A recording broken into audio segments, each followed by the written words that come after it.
Last time on stream, I worked on like a little tutorial level. I haven't had too much time to mess with that since. But it looks like it still works. Any of the changes I've made in the subsequent week have not messed it up, it looks like. So that's cool.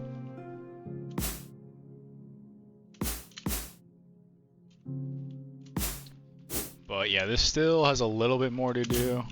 I don't want to necessarily do that today. I want to work on woods platforms. But might as well pop through here and make... Oh, there are no leaf platforms here, so that's something I do have to fix. But that makes sense, because we changed those as a part of the visuals. I think they still functionally work, right? Or I guess no, they don't. Yeah, they do not have the component that's like turning them on, and then this is where our tutorial progress ends. Also, quit doesn't work here, apparently. I don't know if... Did I break quit? Or is it only in this tutorial level? Check that.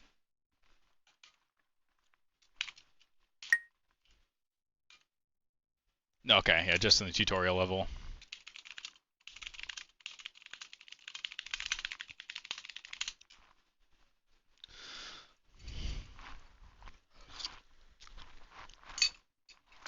So yeah, did the tutorial on stream, then offline, I focused on a visual upgrade.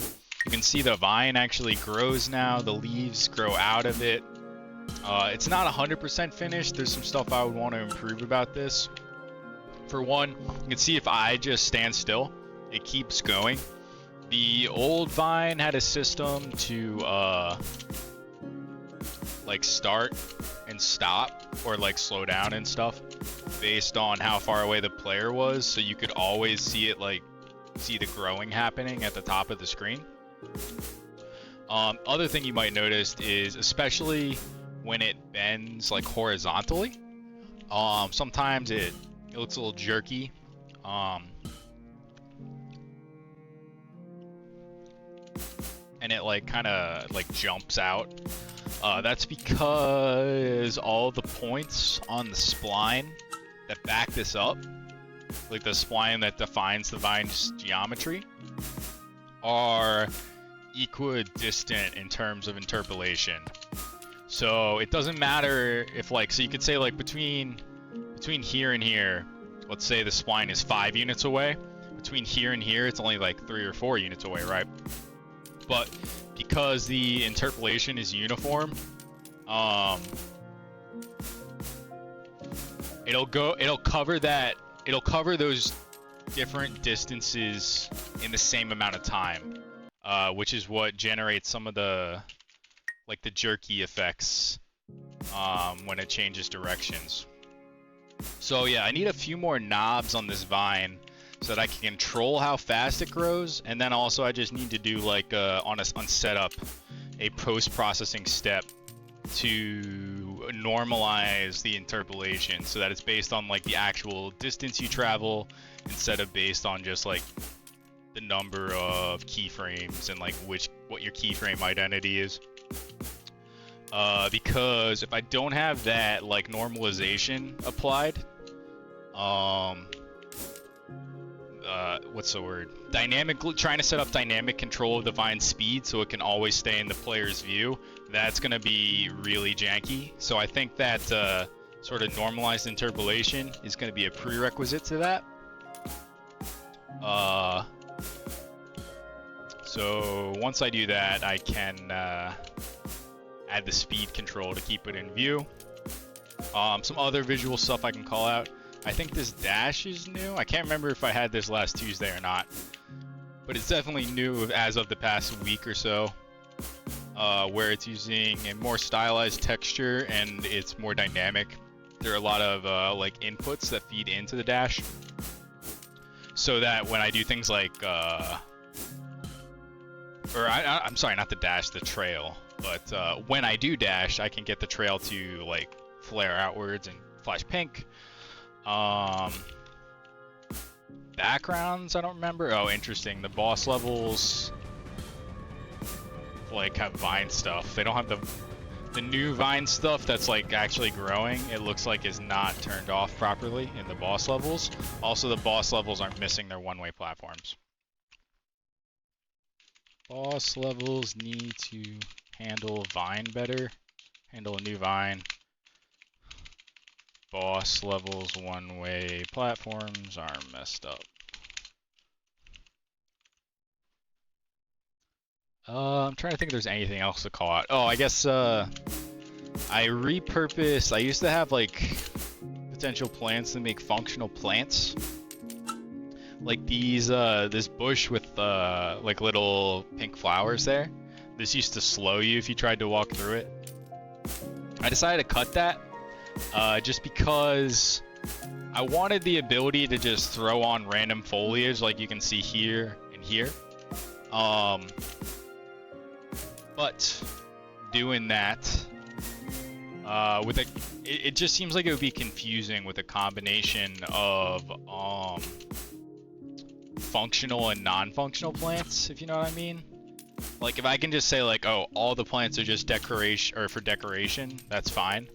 But when it's the case that like almost all of the plants are decoration except this one, which kind of looks similar to this other thing, like then we're in messy territory. Also using a revamped version of the tile set, you can see these little squares let us get some more detail, some more variation in the bodies of these platforms that used to just be pitch black all the way through.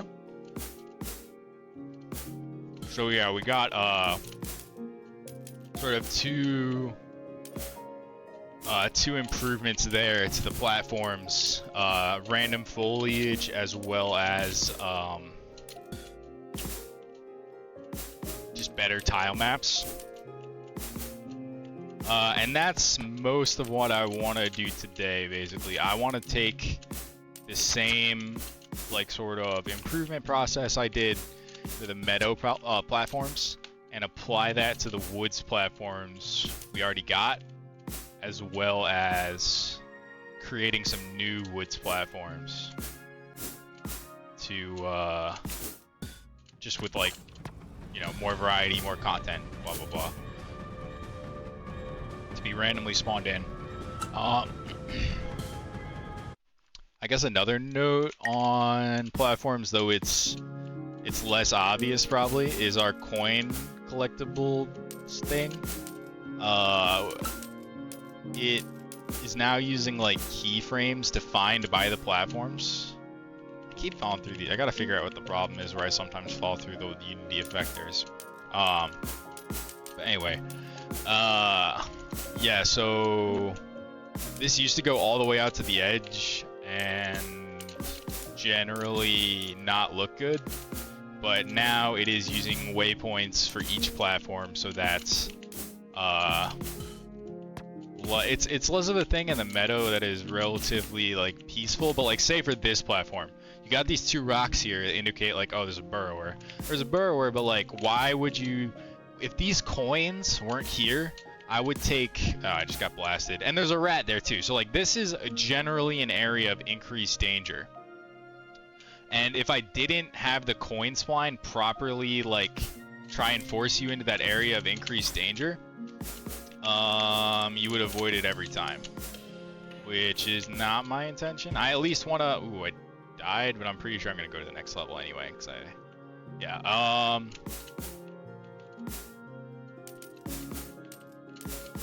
so like, you have to go all the way out to the outer edges, and like it's actually based on the rise and fall of the platforms. Like this one in particular, it's very noticeable that it goes into this crevice. So if you want to keep getting coins, you gotta potentially get hit by this burrower here, where otherwise, if you just follow the vine spawn platforms, you can completely ignore that.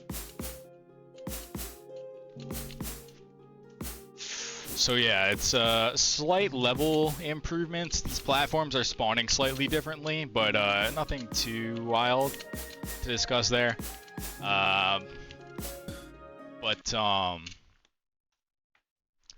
Yeah, the big thing is visuals. I guess another thing, you can see our background spores here no longer glow. Yeah, I took them out. I felt like it was too visually noisy to have everything glow, and I wanted to save glow for like actual meaningful gameplay signals. Oh, this is a pretty good vine. Dang, nice. But yeah, so I wanted to save glowing things for more meaningful gameplay signals. And I was kind of using glow as poor man's lighting, basically, like to fake lighting effects where I did not yet have lighting set up. And this also involved a kind of like convoluted render to texture setup where certain glowing things would be rendered to this texture and then that'd be put behind the thing, like these spores. And then there would be a separate render to texture that was foreground stuff like this. Instead of doing that, we're just gonna have one type of glow. And if things care about like customizing the extent of their glow, they should do that with lighting, because it only activates on a certain brightness threshold. That's why you can see these leaves as I jump through because of the player light. It's hard to see, but they can potentially grow teal. Oh, I remember. There's a little mini script here that the player's light grows bigger and stronger as you get a bunch of coins. So if you have a stronger light, you can see the leaves will start to glow. But yeah, and another benefit of that is while it worked fine on mobile, or on what's the word? While it worked fine on PC, like desktop, it did not work fine on mobile or web. They both had problems. Oh, hey, Dice, how's it going? Do you just mean like they don't, like they're not visible enough? Or they're not, their movement is super dumb. I think some improvement in their movement will make them more evenly spread out. I want to give them the separate, at least these chickens and probably other flying enemies, the separation flocking behavior. So like they will never be over top of each other. They will have to generally spread out.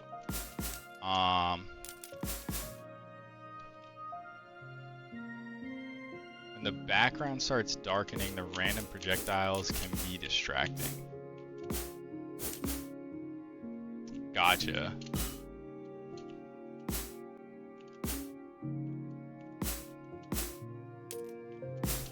I don't know, I guess I could make them bigger potentially. I could give them a light. That would potentially work as well. Here, let me actually go to a much darker level. I have this override so I don't have to play through the game every time if I don't want to. Alright, we skip to the woods here, which is basically the same except darker.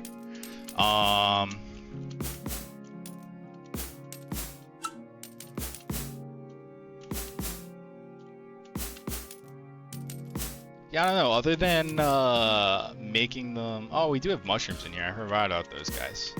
Although it looks like they have like rocks that aren't really set up properly. So, and maybe I don't want to use rocks for them anyway. Maybe they should use some other hint. So, yeah, other than like, is it brighter? Is it bigger? Yeah, these guys definitely do not come up enough, I think. And also their bullets should glow, and they do not glow. But yeah, I don't know. What would you have any ideas as to what making them stand out more would look like? Okay, so basically, yeah, because I guess the insides of all these enemies use kind of the same inside color of the like the tiles of everything else of the vine as well, so it's just like is prone to blending in naturally. So maybe what we can do is change the enemy like fill color there to a slightly different color, maybe a slightly brighter color, and then also make the like liney parts as opposed to the filly parts, like the outlines, just stand out a bit more.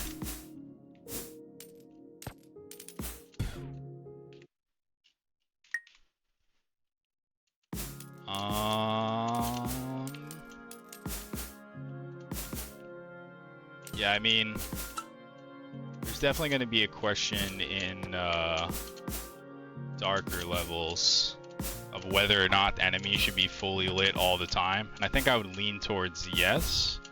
Because, like, I don't really want to, except maybe at the very end and very briefly, it's not really my intention to make light and darkness too much of a mechanic. It's just like a thematic thing that it would be progressing to more dark over time. And also just makes the levels look slightly more varied.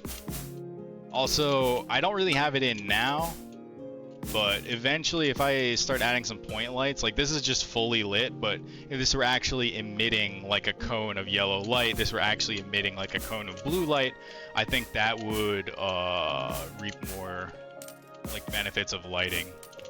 I transitioned from like just relying on glow to for everything to relying on lighting plus glow, but I haven't actually made any good use of the lighting yet. I think there's a light on the player, there's a light on this guy, and that is, and a global light, and that's pretty much it right now. But if we start adding in some environment lights, I think that would improve the visuals as well, just more variation, make it,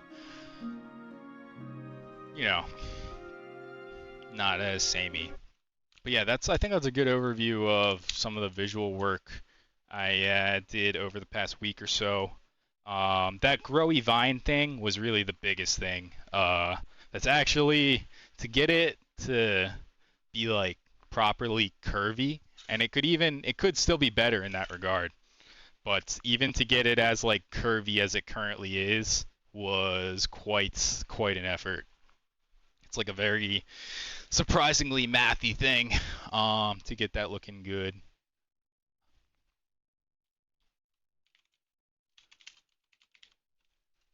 But still could look better. But I think I'm like in the core thing here. It'll be a lot better when it's normalized, like I talk about, and so the speed is normalized, and also so it's always being shown. But I think like these platforms coming out, this is like roughly what I was going for. This is like roughly what I imagine this could do. So I am not a final state here, but pretty happy with it. It just like I might make these come in bouncier, but they do have a little bit of bounce to them.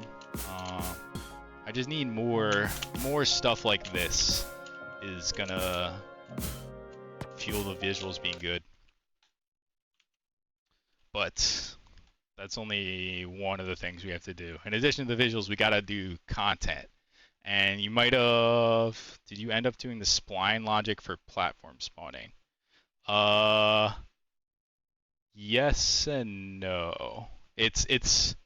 I calculate 2 splines. Here I can show. I'll go in and I'll let my spline just draw while I talk about it, so I can go to the fully drawn spline at the end. So the platforms come in first. The platforms are what dictate everything. Or I guess actually the shop, stuff on the side comes in first. First step, you spawn the shop or the rest area, maybe a casino as well, later term. And then the next rule is, okay, you can't have a solid platform in the same place as the shop, right? So you have to have a one-way platform on the side of the screen at the height of the shop. So you put all those in, and then it goes from top or from bottom to top, filling out the rest, trying to do a good combination of solid and one-way platforms. And I think it requires one of these double one-ways every so often, but it tries to discourage them happening multiple times in a row. And then from those platforms, the spline is drawn. So it's actually, I guess it's kind of interesting because the vine spline cares about the one-way platforms, and the coin spline here cares. It also cares about the one-way platforms, but it more cares about the solid platforms. The coin spline is biasing these solid platforms because they're typically more dangerous. So if you want to get coins, you got to go to the more dangerous areas, and also like you would have, if I don't put anything out there, you would always want to stay to the middle. You would never go to these. So I need to spawn coins there, and I also need the shop to be full of like items you actually care about getting coins for. So what this is doing, I basically figured it's straight impossible. It would be impossible to have just like raw math with offsets and stuff be able to determine the various geometries of these like arbitrary platforms, right? So what these are doing for the solid platforms is each of these just defines a set of spline keys that just says like, hey, if you want to move through me, like if you want to draw a spline through my platform, here's a hint as to like what would be a decent spline where it goes like 1, 2, 3, 4. Let me show another one here. Yeah, see. So like this is how I actually force it to go to the edge of platforms. This is how for that like platforms like this that have a lower area, I force it to go into that. So it is using just like guesstimations and math for between the platforms and for the one-way platforms like this. But the solid platforms just tell you like, hey, here's the outline of how you should move through this. And the vine is a similar idea where on the left and right edges of each of these, there's like I think it's called like connection anchor. So the vine is always using the connection anchor of like the inner side connection anchor as its like sort of guideline of where it wants to do stuff. So it has some in-between points thrown in here and there, but for the most part you can see the points are based on where the actual like things are. And the curves come from these tangents that are calculated, which is kind of hard and complicated. But I guess the short version is you can get this direction and get this direction and just kind of like average them out, and then get the like perpendicular vector to that. So you can imagine here, I can just show really quick in Paint, where if I have say like this, it has like this vector and this vector. So the average is like roughly this vector, and then if you get the perpendicular vector, it gives you this tangent. That's the short and simple version. This can be, again, this can be further improved, but I think I've gotten this to a pretty good state. Definitely at least a way better state than 1 week ago. But yeah, so that's pretty much last time. Moving on to the this time stuff. You could see that a lot of the platforms when we were jumping through the woods there were really messed up. They had like random sprites places. The plants, some plants are like halfway in the ground. And also there's just way less of them. We got the mushrooms, but we don't have any other intended woods enemies. So goal for today is we add the bee enemy, which is going to be like the flying enemy of the woods. Instead of just random wandering, it's going to hang out near like a tree with a beehive in it. And if you get too close, it's going to actually try and get you. It's going to like do a dash towards you. Then once we have that bee enemy, we kind of like have the extra tool in our toolbox to go make more woods platforms. And when we make more woods platforms, we can also go through, fix those spline keys, use the new tiles we got, add some decorating plants, just like the same process we did for the meadow levels of just upgrading those platforms a little bit.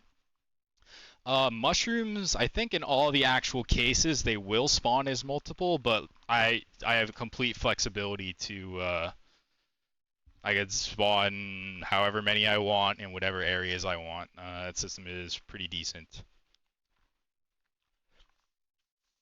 I guess I have to think of or see if I already have something in my assets that would work as a good warning for the mushrooms. I could just use like the rocks that I was using for burrowers. I wonder if there's anything mushroomier. Maybe I could just use some different colored smaller mushrooms. Maybe I could pick one of these plants or just different colored rock. I don't know, there's a couple possibilities there. I don't know if that I'm necessarily going to care about that today though. The big thing is let's actually add the new functional bit of a new type of enemy. That's the main thing that I do not want left on the to-do list.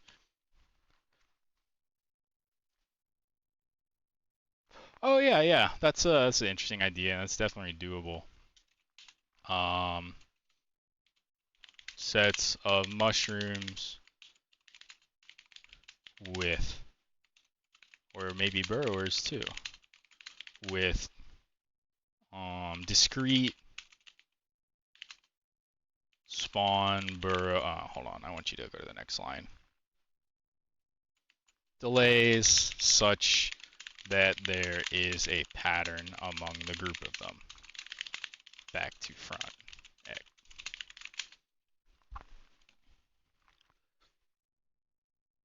I think yes. I don't know that that animal tech is gonna support that right now. I don't know the extent to which it currently supports that, but I think I want to have it basically keep track of how many alive animals it has, and it'll stop spawning if it gets to its cap, which is probably only going to be like 2 or 3. But if you kill their guys, then it'll let it like unpause its spawning again and refill.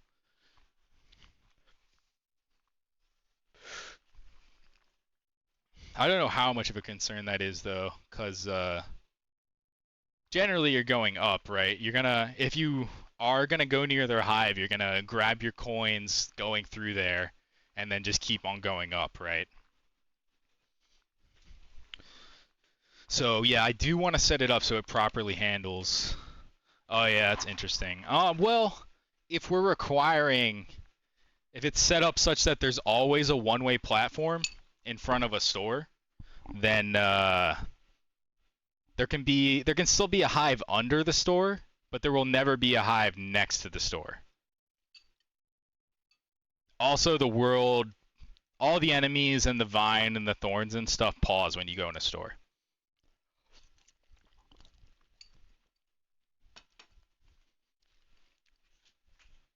So hopefully there shouldn't be any timing issues like that.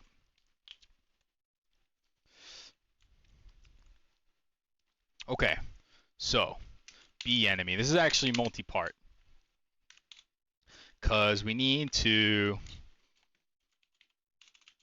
add bee behavior.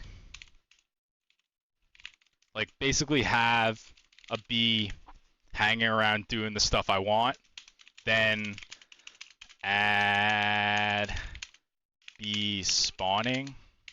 And then update spawning logic to keep track and cap max enemies. I think this tech also might be useful for the rats. I'm not sure if I love the current behavior where rats will just like run off edges to their doom, because it sometimes leads to them like just falling from the top of the screen where you couldn't have possibly expected them at like Mach 10 and smashing into your head.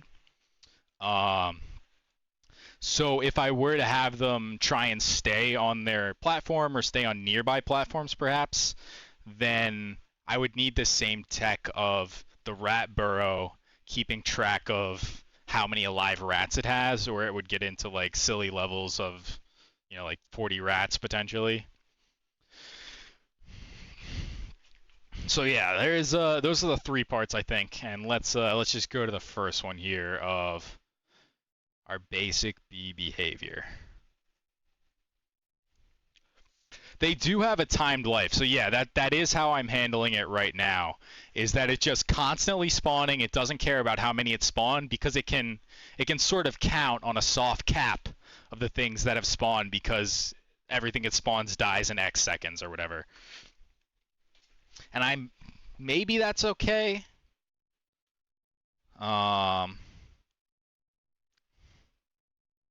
Maybe it's not. I don't know. If I could make them smart enough that they could know whether or not they have a platform to fall onto that's like actually somewhat nearby, that'd be cool. I think that's what I would want to do if it's possible, and it seems theoretically possible. Um, the thing I want to avoid is them like just falling straight down the center like a missile. Oh yeah, maybe. Um, well, I think yeah, on destroy. I don't know if that would have them directly spawn, just because you would want the spawner to be the master of whatever its parameters are. But yeah, I think the idea of that is they should call like basically an inform function, like, hey, I just died, just so you know, spawner, and then the spawner can do with it.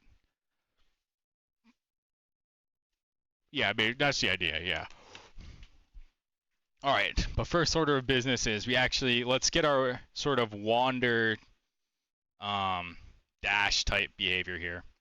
For just a basic B enemy, we'll manually throw him in the level and just try and make sure that he's doing what we want him to do here.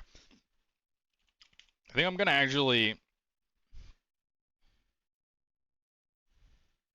I'm wondering if I can just steal this, or if there's gonna be too much annoying stuff that comes with it. I think I am gonna grab my B orbiter here, and maybe we'll have to change him a lot, but he is gonna be our starting point. Oh, this is scripts. I need to go to prefabs.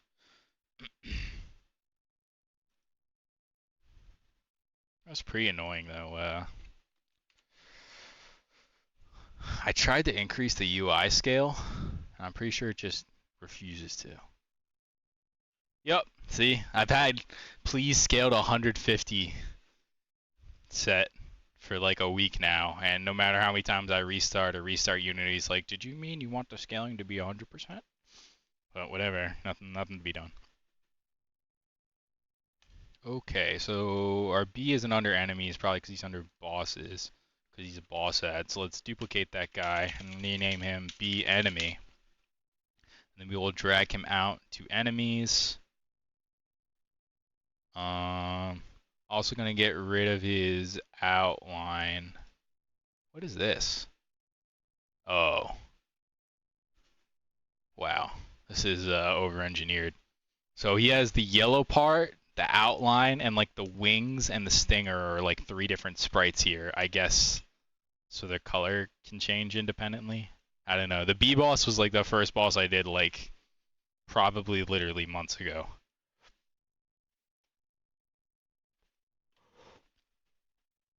Do we just have the B as the B? Oh, I see. I see. I guess I actually do want this.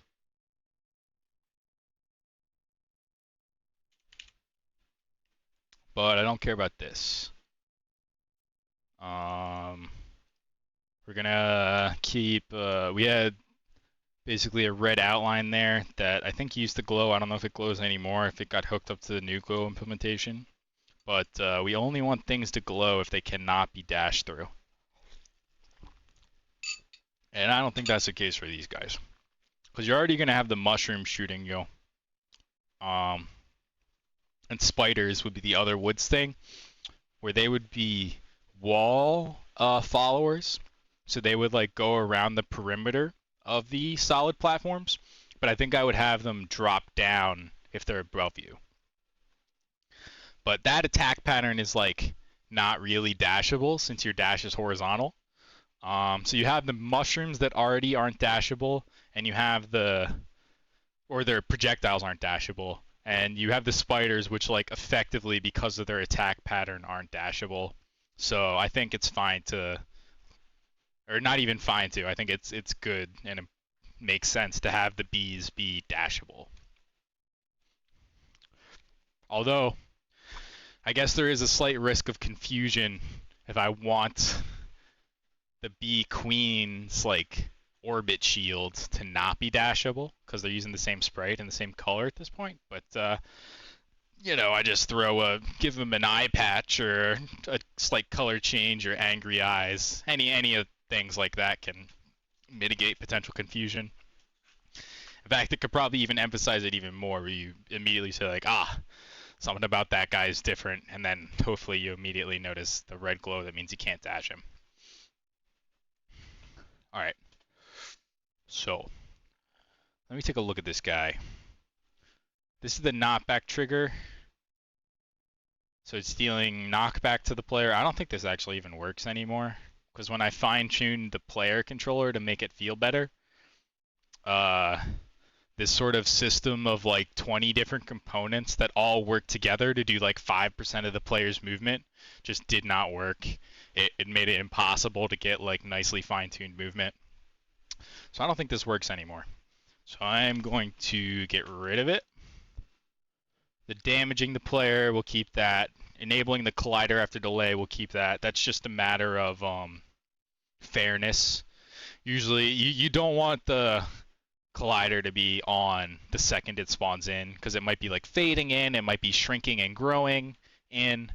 So it's just not fair if like a tiny collider you couldn't even see hits you. Okay, circle patrol, we're gonna get rid of that. That is specifically to patrol the B boss. Translation-based movement is probably fine because it's flying. I think it's disabled because it only gets turned on when you want to leave the orbit here. Facing, we want to keep. Destroyer, sure. Pay animation on destruction. This circle collider is what, its health? No, it's its body. Okay, let's. We're gonna make it even more composite here, where it doesn't even need to have a collider for its body. Instead, it's going to have a dedicated health object. As I get deeper and deeper into this, I like composites over mega objects a lot more. It's just like another level of folder. You know what I mean? I hate that like I have to. There's like 20 things here. So if you look at like the player's top level parent is its physics, and then it's got a whole nother tree for the graphics, because like it's trail, dust particles, light, audio, health, money, all these different things, because having just like 80 components be on the player is untenable on the one player object. All right, B enemy, we can remove this circle collider now. All of these pause listeners we want to keep. Play animation on destruction is fine. I think the parent is now fine. But we will need a component to actually like control its movement, like the extent I described. And this we just have to put on the layer enemy health, so it'll notice if the player hits it, and it will be killed by the player. Alright. I know we didn't do too much there, but let's just double check that little bit we did is fine. Let's throw in a B enemy. He's not going to do any cool tricks at us, but if we dash, we should kill him. And if we walk into him, we should get hit. So we did get hit. And let's make sure we can hit him as well. Oh, I missed. Oh, but I parried him. Okay, no. He cannot be killed. Why is that? I remember. This needs to be untagged. This needs to be enemy. I guess the one well, I don't know. You could call it a downside or you could call it an upside. Is that when you have things like collision reactions, you have to be careful about like exactly what is colliding with what. So I like have a separate object, the player dash collider, that needs to. Oh, you had dash rake. That's why. Yeah, I need a separate object of the player dash to collide with a separate object of the B health. You know, it's pretty fine-grained there. It can be possible to mess up. Hey, why is this not... I guess a spline doesn't necessarily... Putting a keyframe there doesn't mean the spline will go there. It means it's just going to bend around that point. I wonder if that's a problem. I mean, I don't know. So, alright, we fixed that small thing. We can get hit by our B and we can kill our B. Right? Yeah. Okay. So next up would be to actually like make his movement behavior. So he has move translation, move in a specific direction, and then we're going to add wander. And then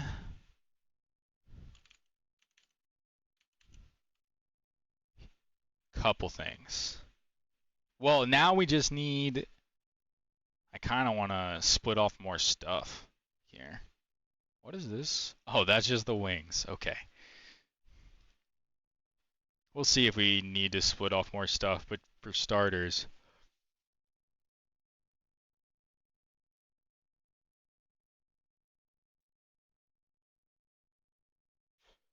have it rotate around a center point and then have that point. Oh, like have it be like circling and wandering? Maybe. I had a note about that. Opportunity for more interesting movement if combo movement behaviors. Example. Have an invisible B orbit B use the current B movement. Well, I say current as of finishing the stream, hopefully. Wander dash, but have the B itself orbit that, or have invisible B parent that circles that target, that parent target. I think that could look cool. But I'm gonna, I don't know if I'll put it at the end, but I want to start with the easier thing, just to be sure, because if I don't want to end this stream empty-handed with no B enemy and no woods platforms. But I do like what you're saying there. And this isn't even the only thing where we can potentially do that.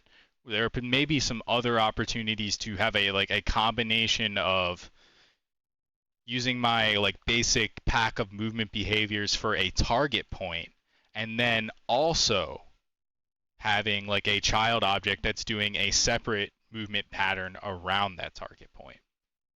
It doesn't necessarily have to be a circle all the time. A circle is just the easiest that I already have implemented. But, it's not that much harder to potentially do other geometry or some weighted stuff or some random stuff. So that could be interesting. And maybe this sort of B controller thing I'm about to throw in here maybe will be a good start. It's kind of in the same idea where basically the enemy controller, I guess, where what I'm going to do here is he's going to have two behaviors. Wander, I guess I need to give him a target, but he's going to wander when he doesn't have a target, and that wander is never going to go outside a certain distance from the hive. And in fact, I don't think, is this the right way to do this? I don't know. Maybe we'll leave that for now. Did we add a wander? I don't actually want this wander. I'm going to make my own wander because wander doesn't respect a radius. So wander within a radius if you don't have a target, but if you acquire a target, beeline for that target is the idea. And we already have, I believe there's QTAR range acquire. So I can say, I want you to target player health within, I don't know, 5 units. And these other components are fine. Timer index, I think at -1 it'll do it every single frame. It'll look for the player. But I could also potentially add a timer here to say hey, you can only check for the player nearby every 0.2 seconds or something. And that can be a performance win as well, just because I think this does a distance calculation. I mean, it makes sense that it would do a distance calculation. It's got a range. Oh yeah, thanks for tuning in, man, and thanks for the feedback. I appreciate it.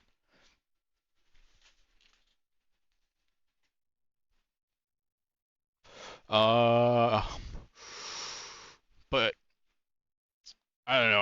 I like to do performance by. I like to just do the logical, simple thing, and then do performance by profiling. Because a lot of times it's like your big performance bottlenecks are never what you would expect. Like the first round of profiling I did that gave me something like 5 or 10 times speed up was I had to clean up the background objects. That's the stupid little background spores. There were just so many of them that the math to kind of just wander them around was adding up.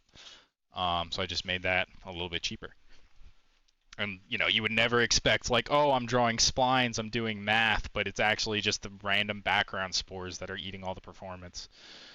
So it's a story in the benefit of profiling. All right, let's first of all let's fix our view. I want to close all and zoom in a bunch.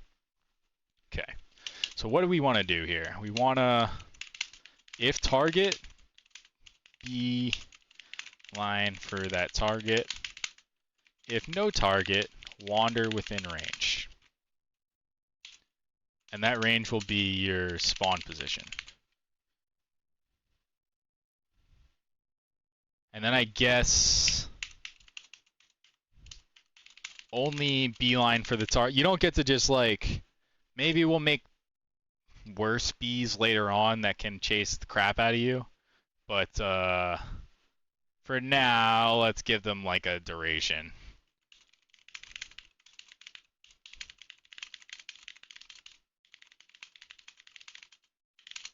Okay. So what do we need? We need Q private, Q tar I target, M target. And then do we actually have a target acquired event? I think that, oh yeah, we do. We did it. Awesome. I made the I made the reusable class correctly.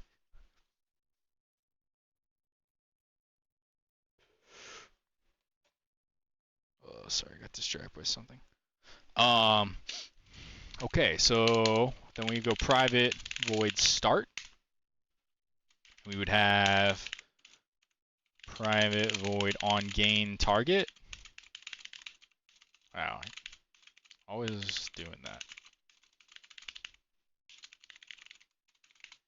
Or I think there's an on lose target too, right? Yeah, very useful.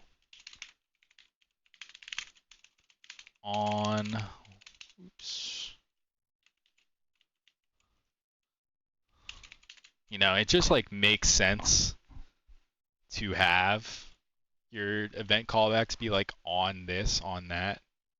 But it also makes sense for Unity to do that. So like the autocomplete gets over ambitious. Anyway, does this pass the target? No. Okay. So we would have M target. Sure, grab that. And then we say on target acquired plus equals on gain target. On target lost. Lose target. What did I say? On lose target. And we need corresponding unsubscribe and destroy. Or you can get little dumb bugs.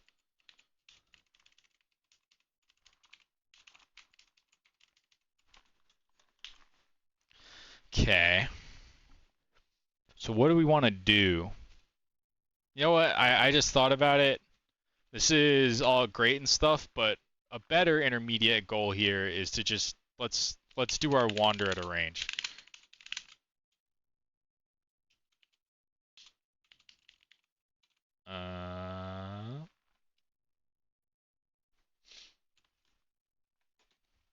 Update.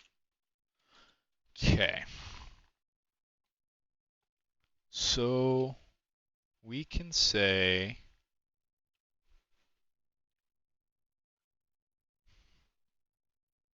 we need a cooldown, right? So I think we want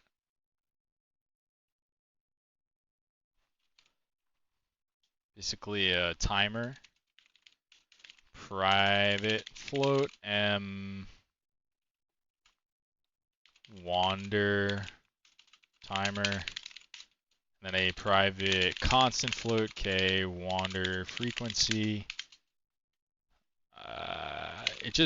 The problem with, if you wander every single frame, like if you roll a random direction every single frame, it'll look janky and bad, because you'll never move, right? You'll move like 1 inch to the left, then 1 inch to the right, then 1 inch top right, then 1 inch bottom left. Looks janky and bad. Anyway, what we do here, same wander timer is this. If it's greater than the wander frequency,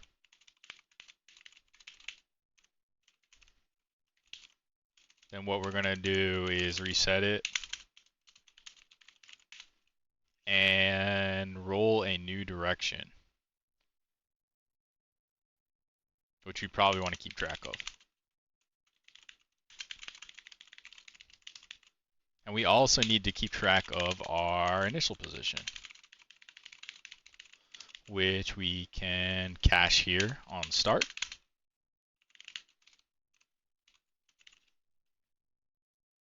Okay.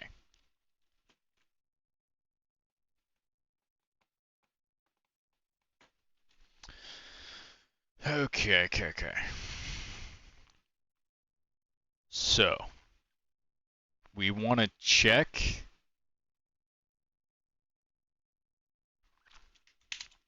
we need like a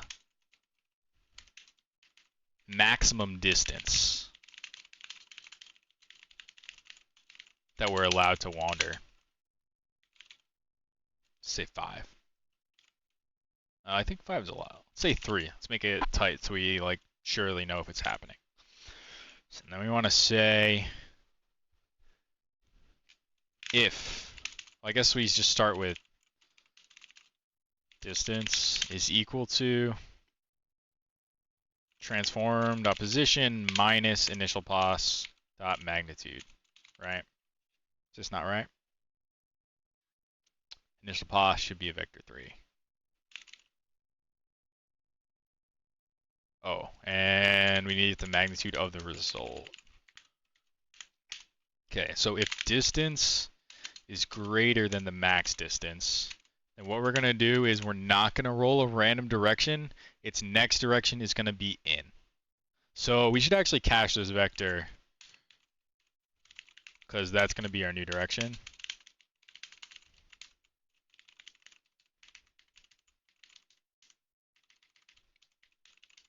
Because then we just say m direction is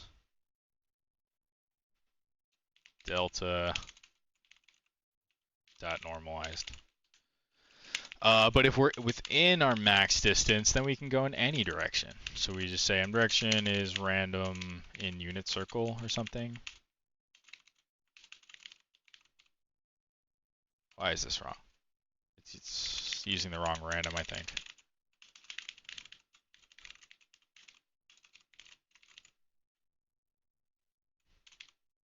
Yeah.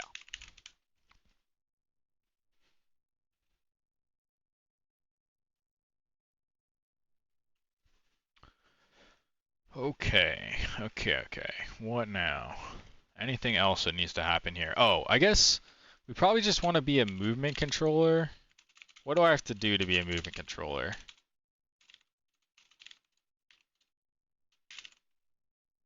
I need determine movement. Okay, yeah, so we can make this just hook on with our systems by we do whatever complicated junk we want, and then we just say protected override determine movement return m direction. So now we don't have to do anything to move. The move will just go through this existent movement code. And I think that's the right way to use like polymorphism and stuff, is, you know, do your specific thing. Like just define simple interfaces that need to be overridden. And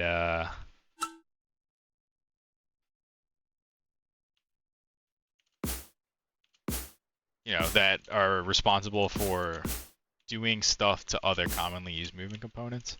I think maybe the trap I had hit,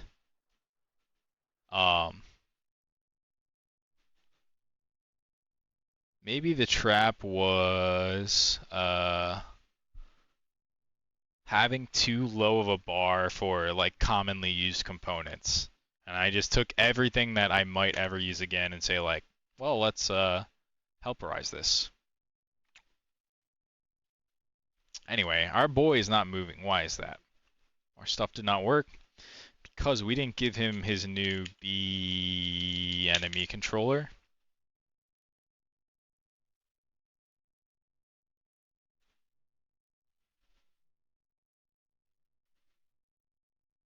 Still nothing from our B-boy.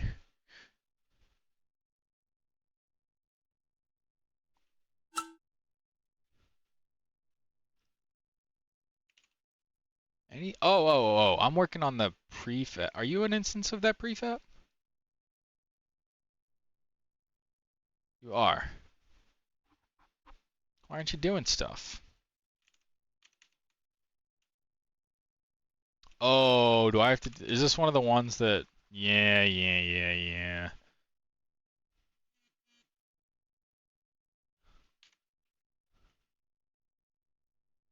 Does this not give me any way to?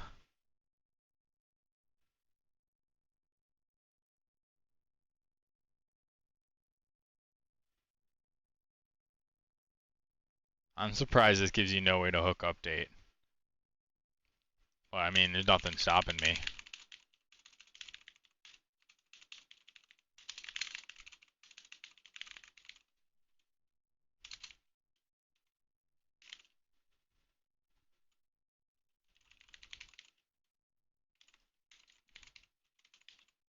Oh wait, no.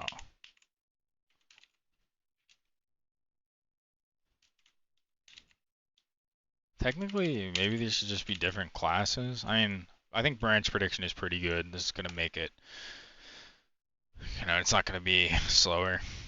What's your problem, compiler? Right.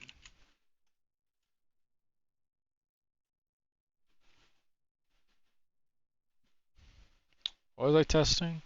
Oh, right. Oh, yeah, we have to go make this on update instead. Actually, thinking about it, are you also using up start? Yes. And it only offers on awake. Why? I guess I probably just added them as I needed them.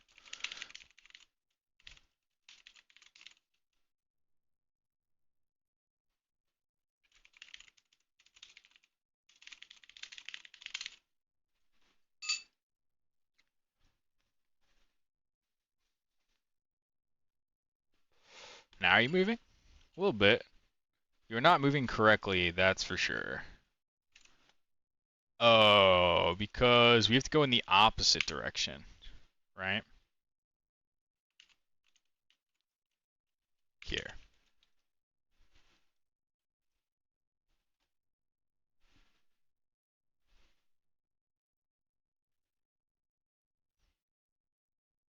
I think the update can afford to be faster. Yeah, it looks like the update is so long, or the range is so small, that in one sort of cycle of movement, he is making it to the edge every time, and so never gets to roll randomly.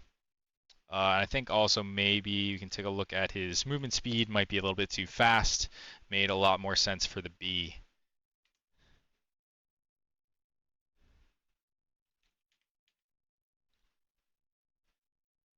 It's like 12 or something. Yeah, 12, try 8. I don't know, this looks like pretty good B movement. If this was around to hive, I'd buy it.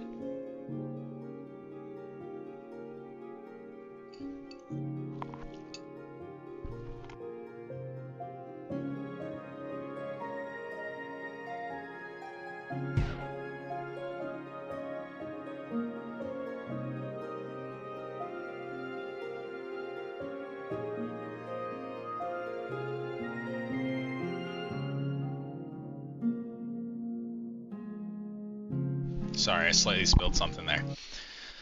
All right. I think. Oh, wait. Crashes. What's going on here?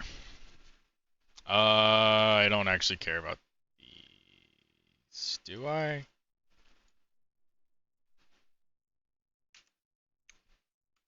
I'm gonna write a note about it.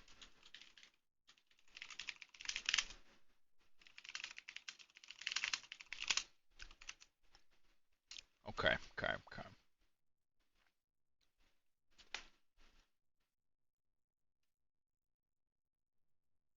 So,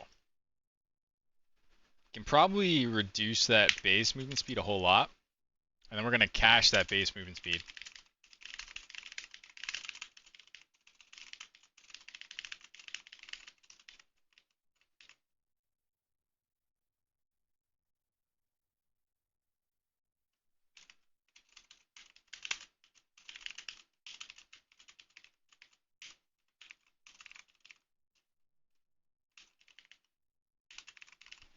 Okay.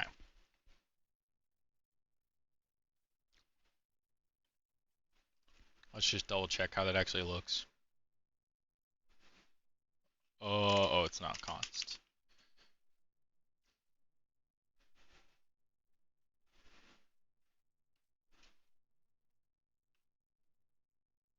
Okay, he's wandering about, little guy. Seems good to me. Let's add the range stuff. Okay. So when he gains a target, well, I guess first here we can just branch and say like, if M target has target. And we'll only do this wander junk in the else case.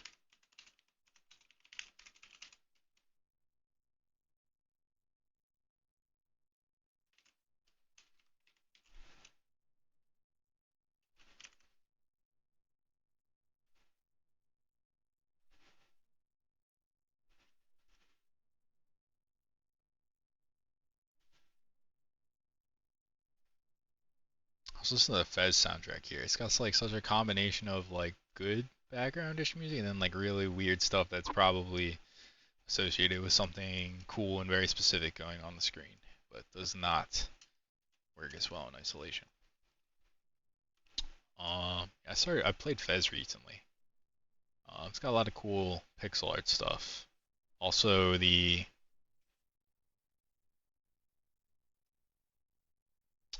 what's it called? Sort of the gameplay of trying to figure out secrets, and like from barely hints. I think that's pretty cool, and it reminds me of older games. It's not really as present as much anymore. So I like the idea of trying to figure out the language or figure out the number system in Fez. Anyway, on gain target. I think all we're going to do in these target functions is reset timers because we're just going to trust our update to handle most of this for us. We just have to say target get target position 2. I guess target position.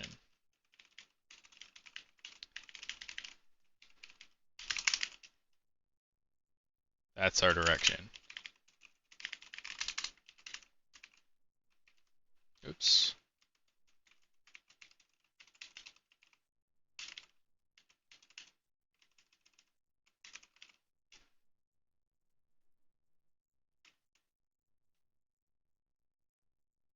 But we need a target timer.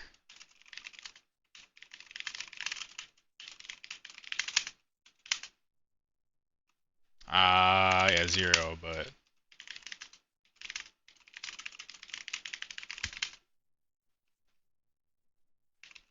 try that. What else? Oh, right, a movement speed. Because like we want it to be a dash. That's why we made the base movement speed a lot smaller. Say like 10.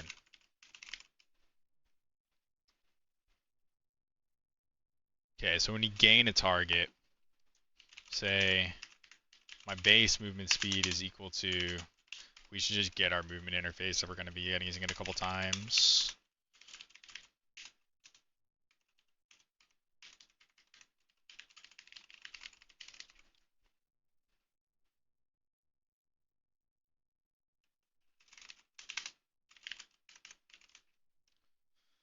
Okay, what else? We're going to cache this every time. We don't need to cache it now.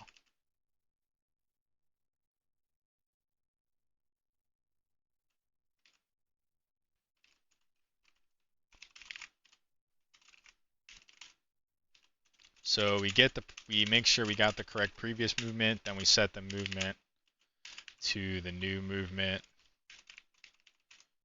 We zero both our timers.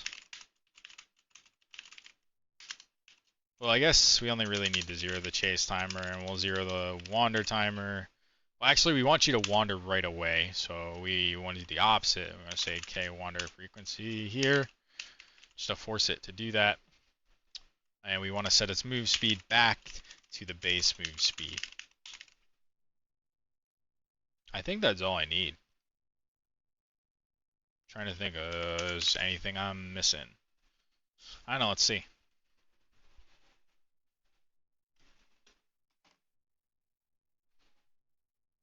It's wandering. It's doing a wander junk. What if I come over here? Does he see me? Nope, he does not. Oh, he's running away from me. What? How did that happen? Oh, this? Sneeze the other way, maybe?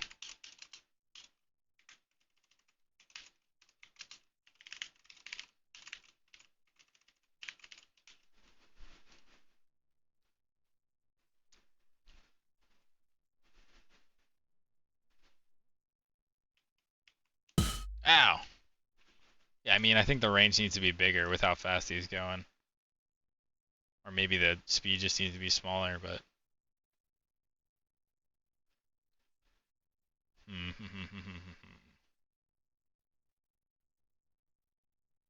Where's the range at? I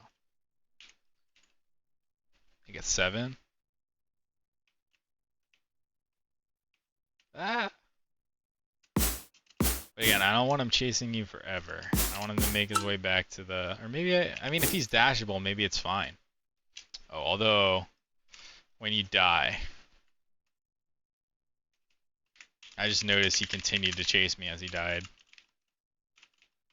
So, let's find out when he dies so we can stop.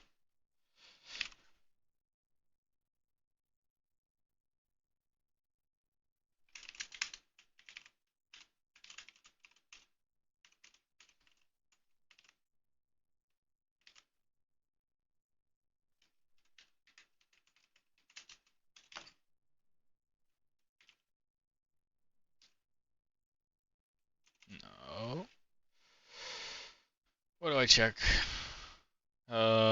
Being destroyed. Then turn 0.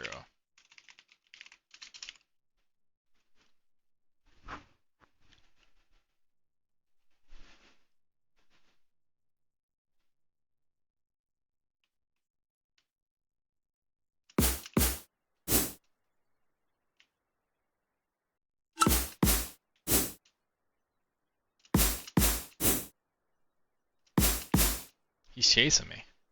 And he's not chasing me when he's dead, so that's good stuff. That's what we want. Alright, what else though? We wanted that cooldown, right? So we would have... Wait, what is this duration? Oh yeah, that's what it was supposed to be.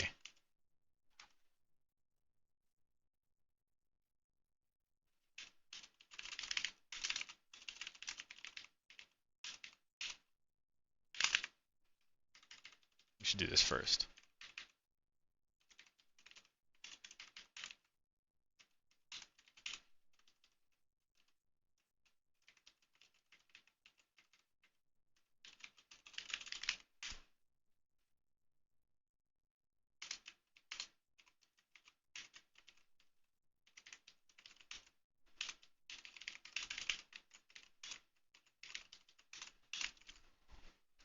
Um,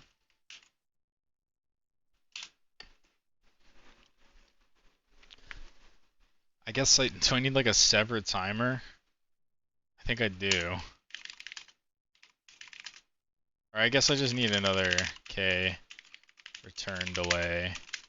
So basically it'll be, hey, you can chase him for 7.5 seconds, but then you need to go back to your initial position for 1.5 seconds or until you lose your target. We would here say if mChase timer is greater than kchase duration plus return or whatever. What did I just call that?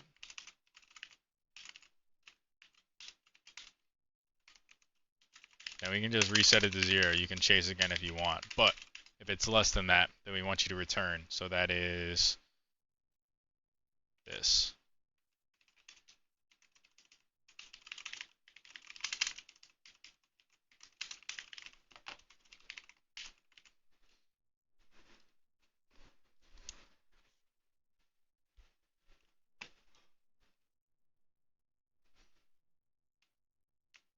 Ow. Well, I didn't react fast enough. That's not right. Why are you teleporting? Oh, not normalized.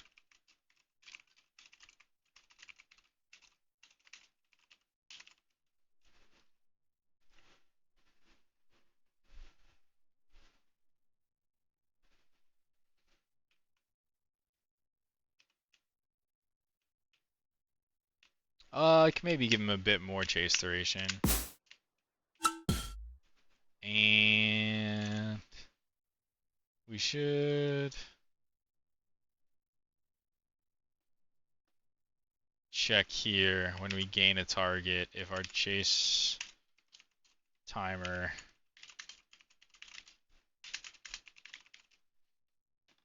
but then we also need to want 0 it here. Okay. But yeah, we'll check if our chase timer needs to be less than our chase duration.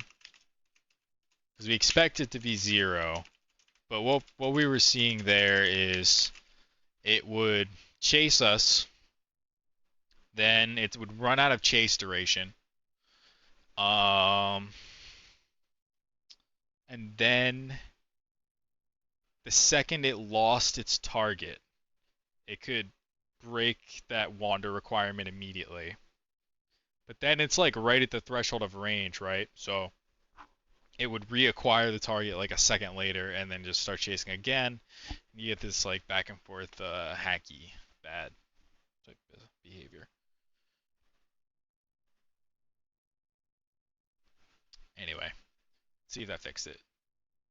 Oh, also we should give him a little bit more chase time.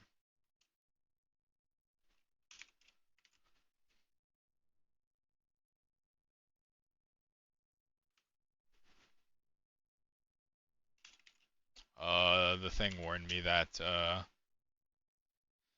I was using the movement. That's fine. No, I'm not.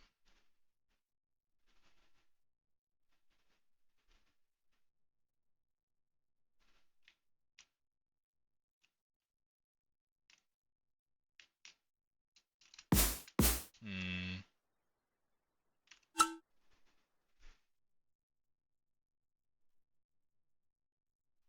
It's so kind of doing it. I think it's doing it less.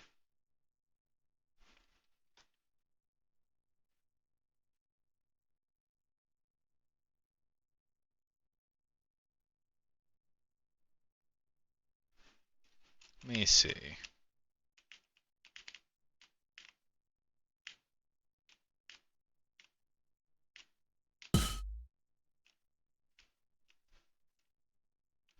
Not sure.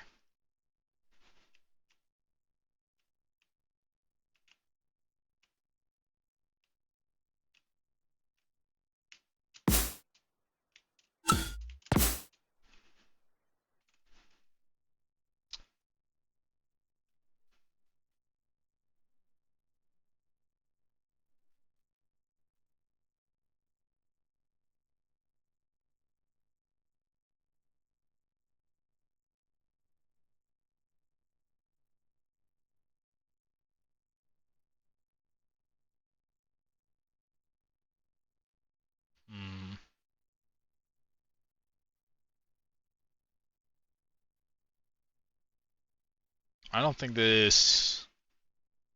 I think I can maybe make it work, but I don't think this like stacking of timers is the right way to go. Let's just make it more discrete, more obvious.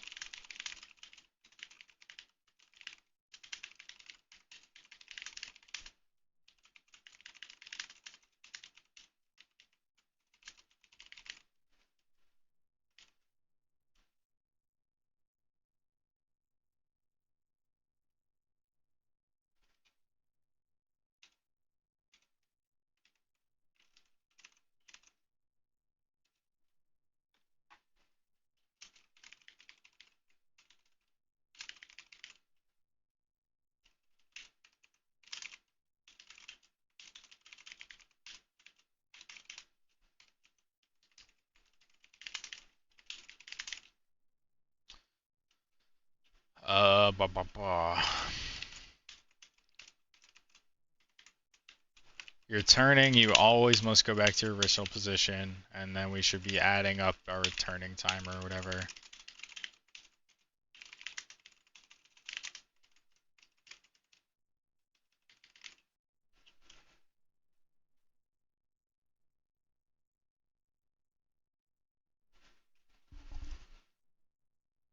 What is the problem with... That was the problem, that was const.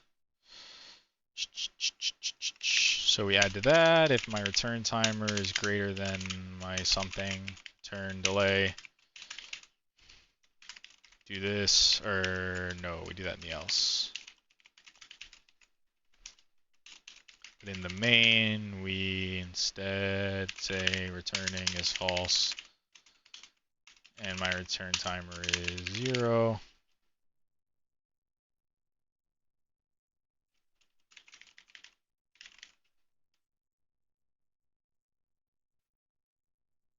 I don't think anything else, but I think that should fix it.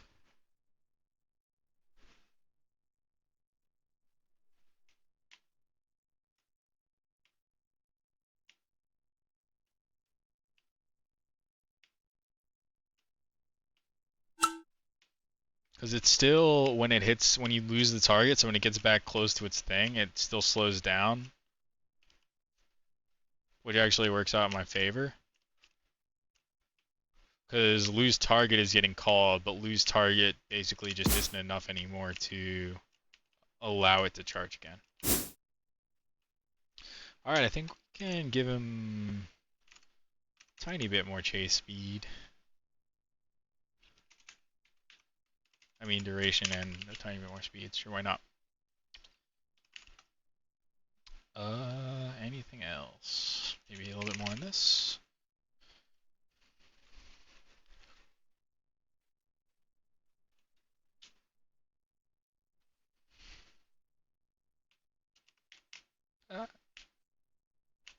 Oh, got me. I wasn't respecting the distance.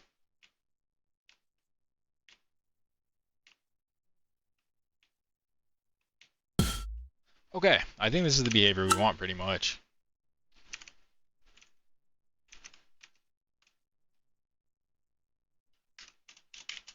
Boom.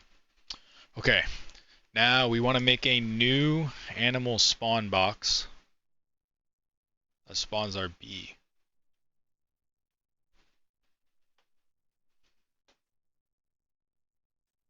So, I have a good paint for this.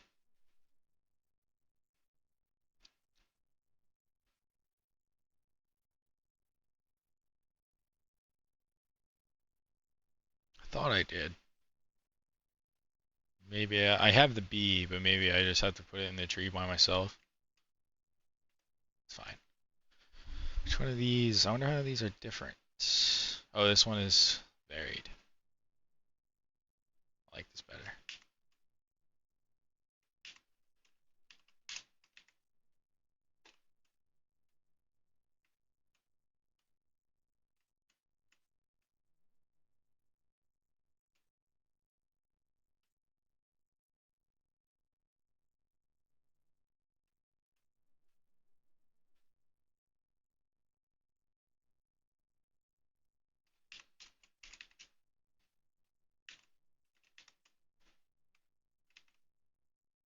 Let's get rid of the background.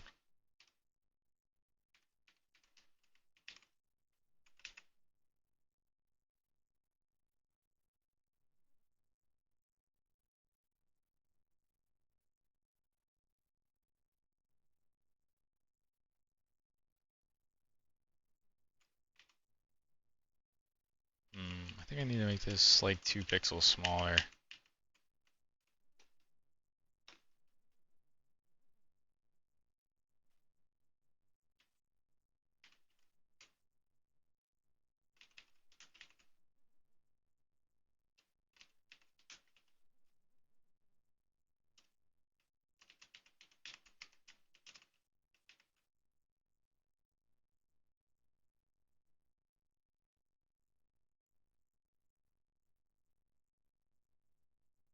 That pretty much works. Well, actually, let me stop here. Let me get the trees first. Because if I want to add trees as a thing that can randomly spawn, I should get my tree as a base. And then I can just make the bee like, I can just scale it in Unity if I want to.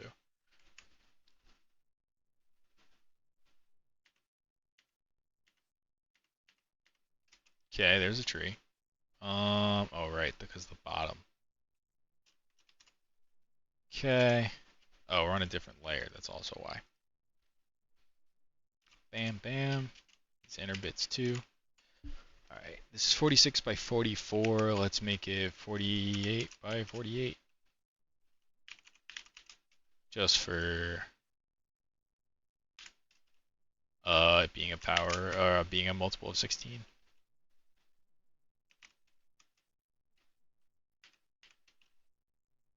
Anything else? Are there other trees? I guess there are. And potentially you could even stack them, but I guess that's more like a future concern. But let's grab at least these other 2 tree variants.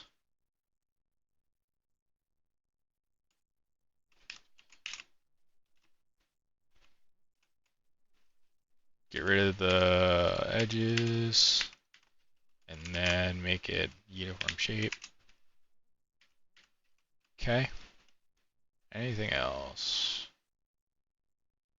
These are just other tree variants. It's fine. 3 is fine. That's enough to be approved of the concept. Alright, so let's make this 96. Throw in this other tree.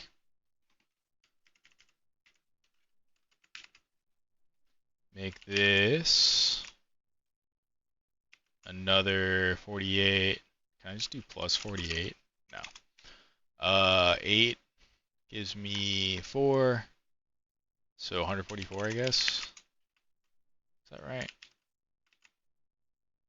134, maybe? No, it's 144. Cool. Alright, so we got our 3 different trees here.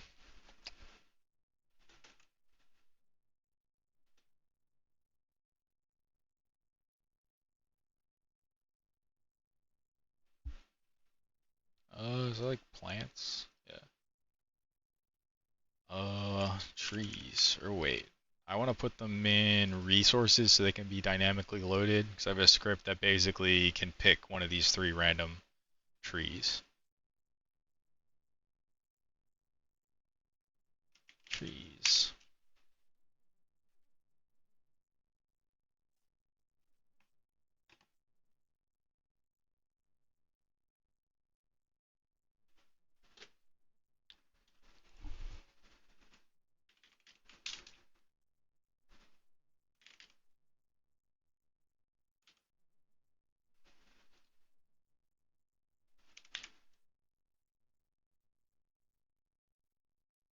Just changing these settings.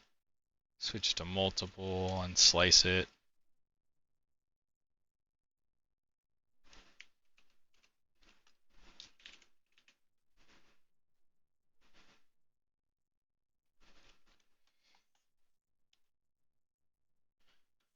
Anything else?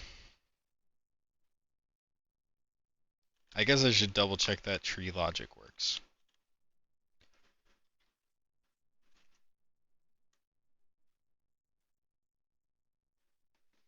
So let's just collapse everything here. Add a new sprite. Call it tree. Why is it always at a weird thing? And then something like sprite resolver? No. Sprite something. Pick random sprite. Yeah. Prefix is trees. There are 3 different trees it can be. So let's make 1, 2, 3. They're not guaranteed to all be different, but like we should at least get 2 different ones if it works.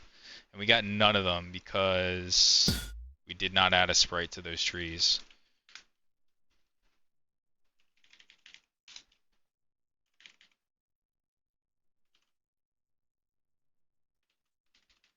Okay, now there are 3 trees.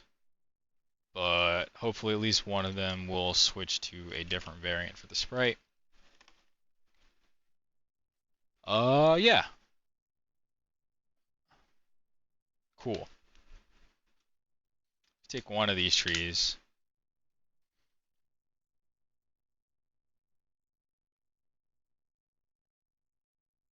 And we go take our beehive. Which can just be a normal sprite, I guess.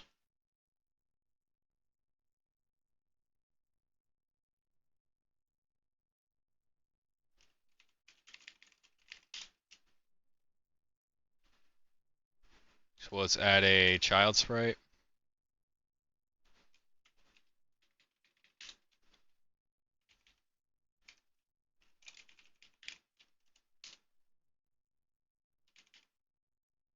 Oh, I already have a beehive, interesting. Oh yeah, I guess from the bee boss or whatever. It looks like its pixels per unit are way off.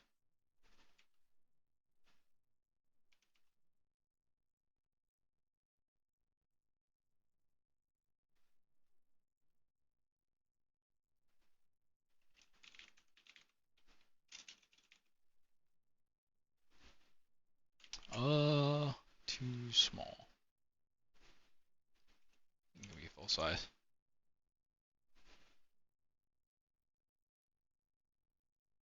Maybe even bigger?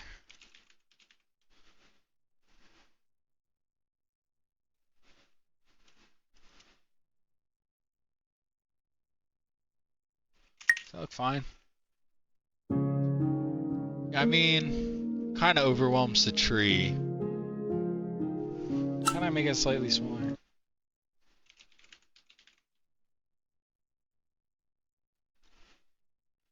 think that works.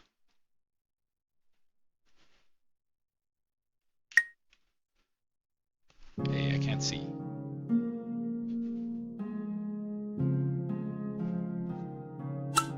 Go put this over here with our guy. Oh, of course. Looks appropriate to me. Oh, I'm gonna take a screenshot. Just cause I need screenshots for my YouTube thumbnails and I never take them while I am streaming. Okay. So, we need to make an animal spawn box here.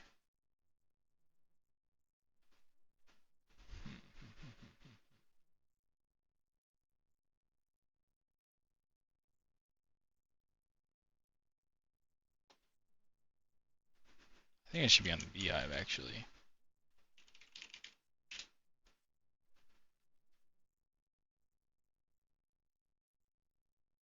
And we need to go through our animal thing to make like bees a thing that can spawn.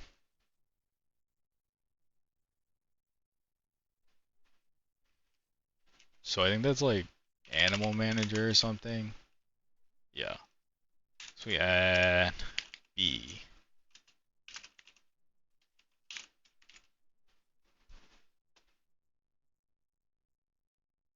We add something like this.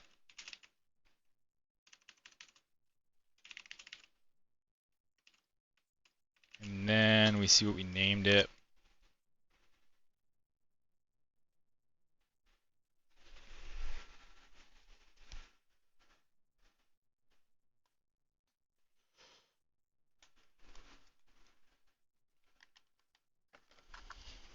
My phone's lighting up, distracting me. Oh.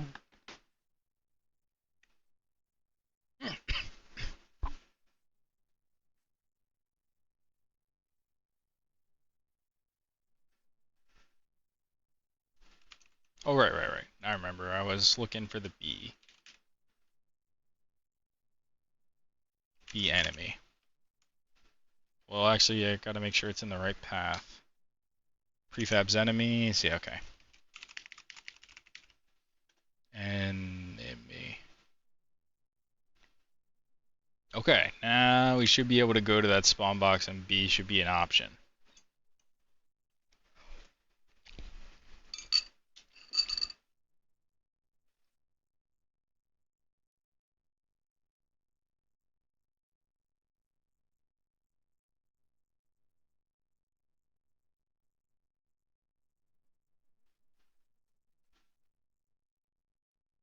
And just give it a 100% chance, I guess.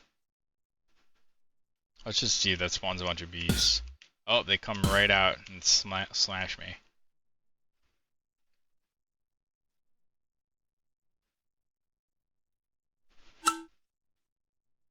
Yeah. It'll spawn infinite bees. It's kind of a problem. Maybe I just like leave it like rats and just give them.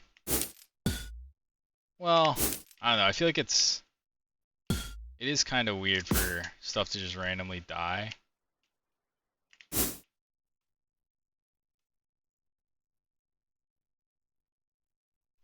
Oh, you know what? I just noticed a problem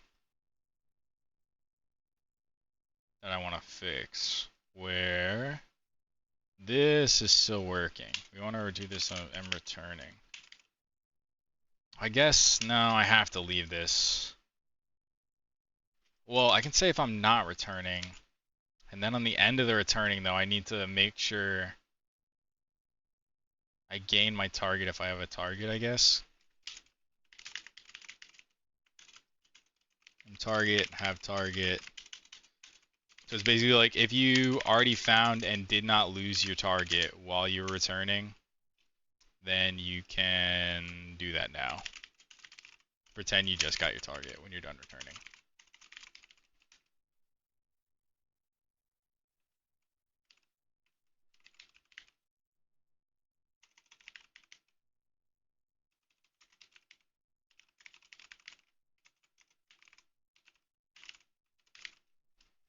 Okay.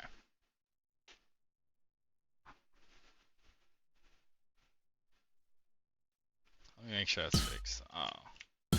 I gotta give that a delay as well. I don't like them slamming you as soon as they come out. I want to test this other thing.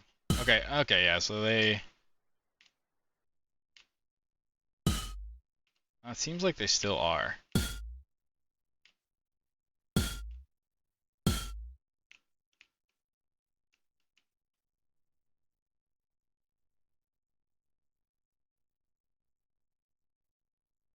And one of them stays on a weird fast move speed. Yeah, I don't like this. It's too complicated. I don't care that... I've decided I don't care that he chases you, that he runs away slightly faster.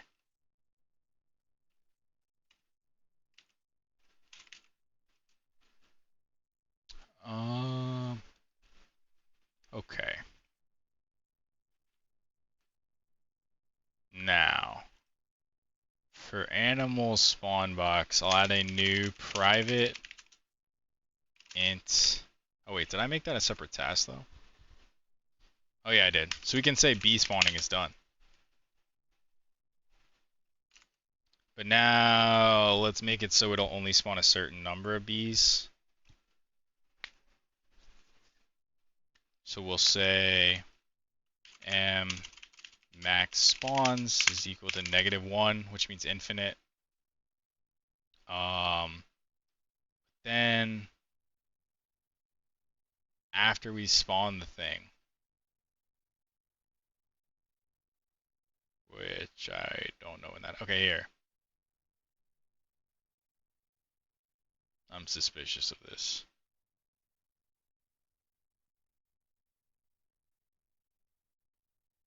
Okay, this is fine, I guess.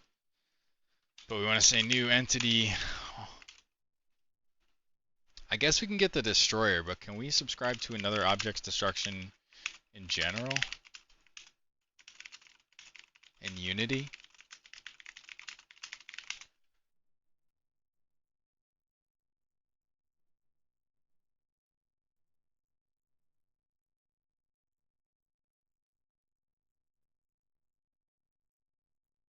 No, this is just telling me to go write a destroyer. Okay, well I did.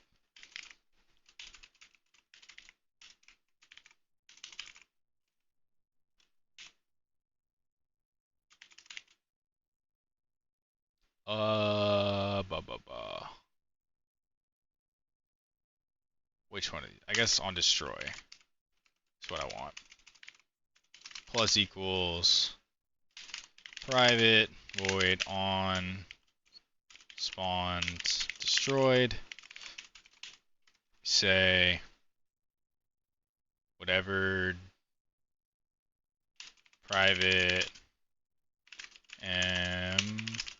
num spawns 0.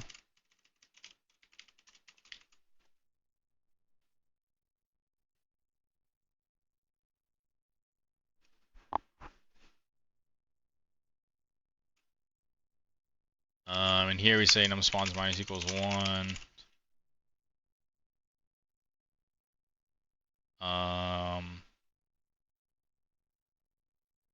Here on destroy we add our spawn subscriptions, and we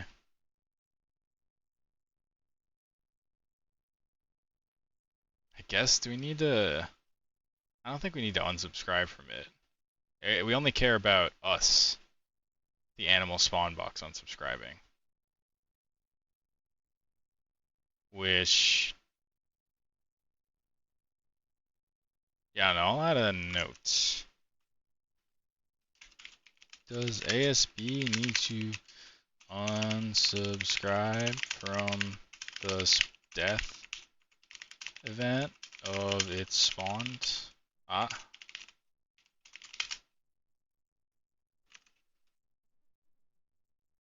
Then, but we only do this if max spawns is greater than 0, in which case we'll increment num spawns.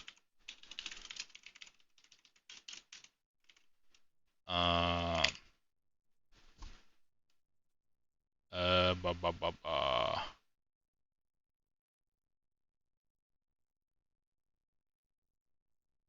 And here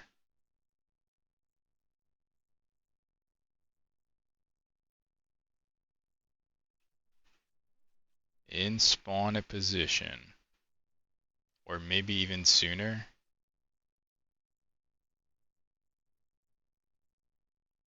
Which of these is an override? This, right? If I say override, are you going to be happy with it? No. What do you expect me to override, spawn box base? Nothing. Okay. Sure.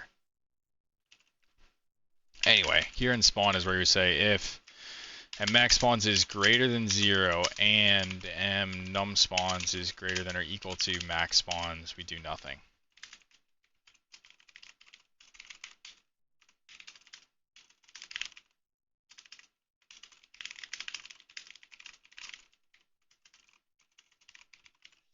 Okay. So now if we go to our beehive animal spawn box thing, call this bee tree to make it more obvious. We need to...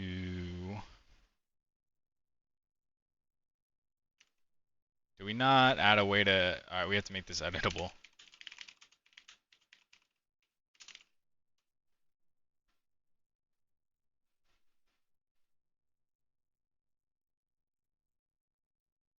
3.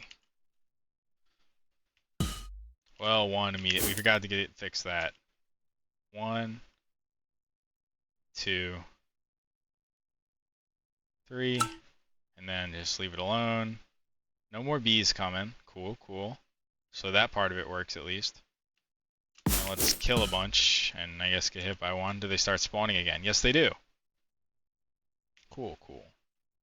Alright, that was easier than I expected. And that one, it looks pretty bee-ish. So the only thing left is to fix the behavior issue. Where you should not be allowed to do anything.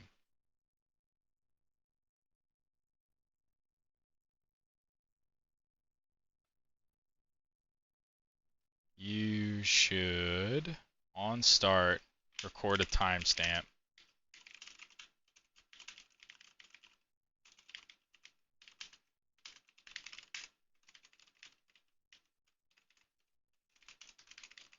And we have a const float k chase block from start, so you can't for the first 0.5 seconds.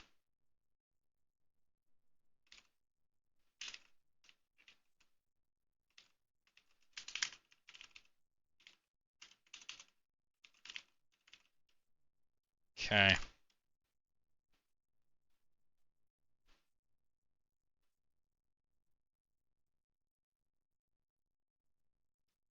So you have a target and time.time minus the start timestamp is greater than whatever chase block from start. Now let's bump that to the next row. Technically this won't respect pause, but the thing will oh wait, no it won't. We didn't set up pause at all. Well, it already has those listeners, so I guess it will. The state machine is not set up to pause. Let's see. Oh, I have to actually start the game. Yeah, so the movement will pause.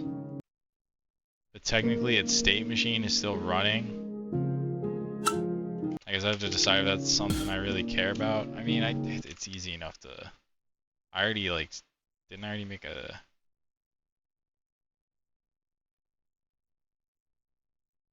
I did not, but I can just make a real quick private void on pause. Pause.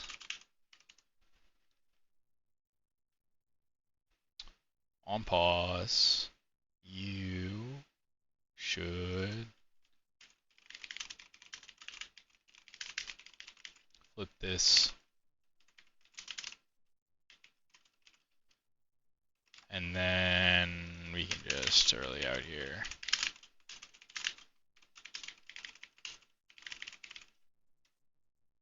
Okay. There's no good way to test that because it mostly is like under the hood stuff, but I guess I could if I really wanted to test that, but I don't. All right. We did it. We did all the bee enemy things.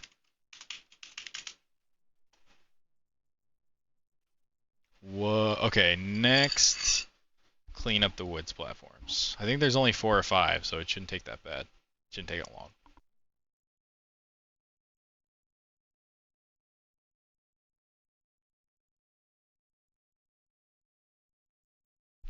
Yeah, with about 30 minutes to go here, I think cleaning up those platforms and we should add this as an archetype.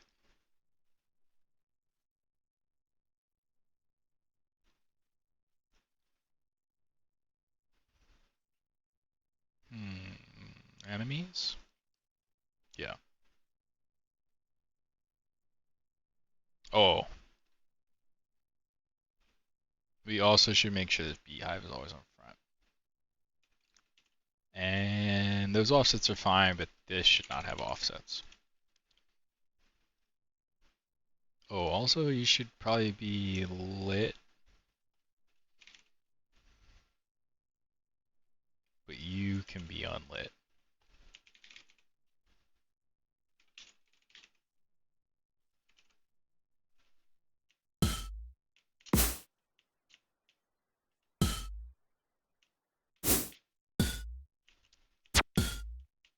I don't know if this delay is even enough.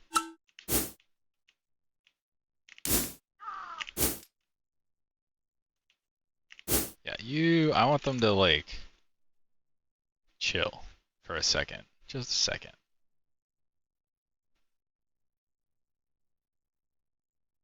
Longer than whatever I put.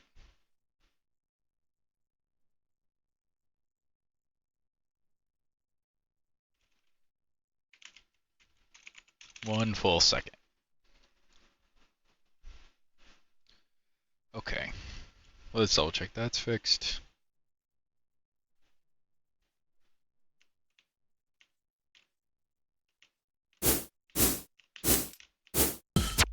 Yeah, it looks good. Oh, one other thing though. If I'm returning and I'm within some minimum threshold, I should just return now. Which means we get this vector.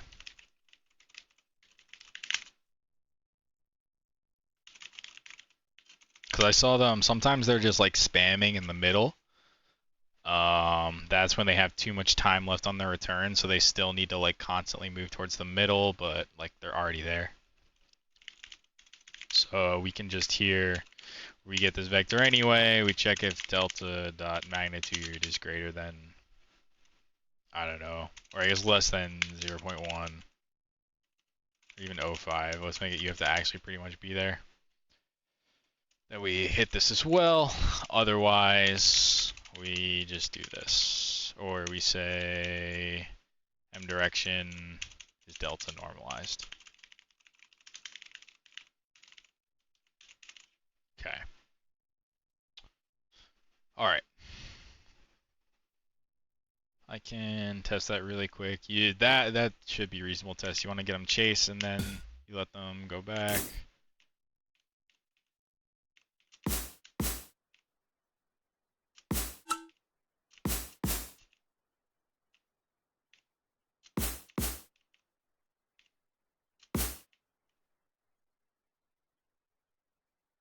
It looks good to me. I mean, that's pretty much what I expect from you guys.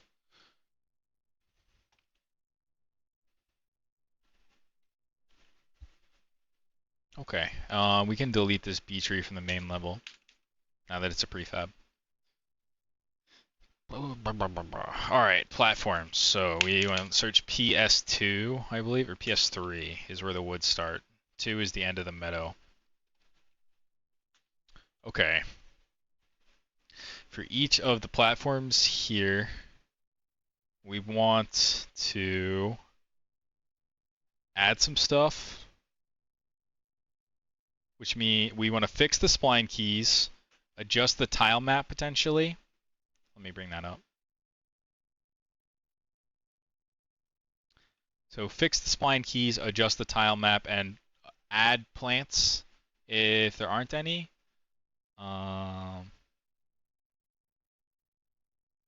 So yeah, let's just get to it. I don't like add plants, add animals, fix spline key, fix tile map. A bunch of like little things, but it adds up to make it look a good deal better. We will multi-spawn blind, grass, and sprout here with a count of like 5. And then we will add a B tree, but we will put it on the far edge so you can avoid it if you want to.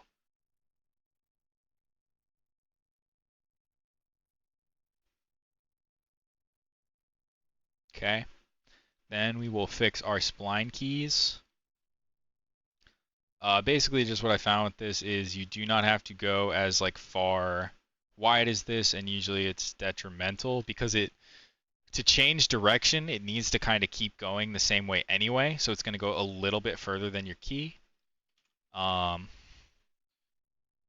yeah, something like this should be okay. We can hide that PSB. And I just like to have this be like that.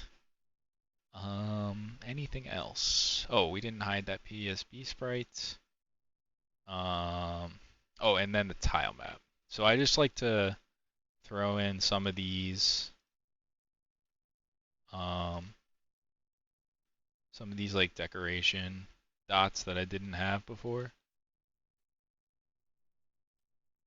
Because if I just like choose a few, random spots to toss them, it just helps increase the extent to which things feel varied.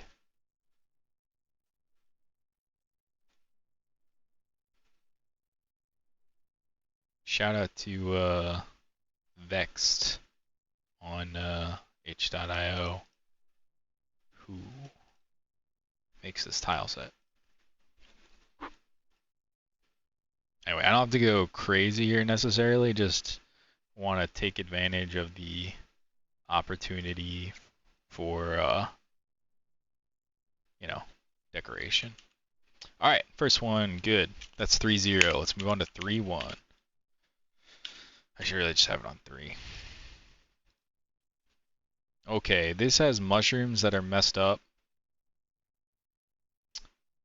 Okay, so let's fix those first. Move the spline keys up.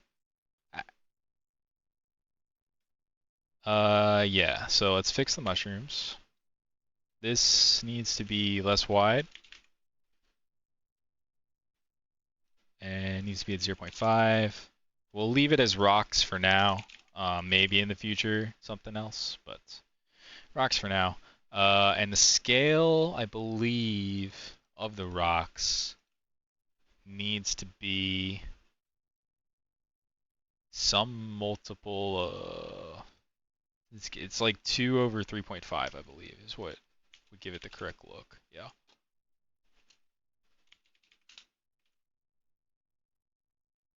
Just because it's a parent, so it's already getting scale from, or it's a child, so it's already getting scale from its parents. Okay, and then the other one here, and I want to group these.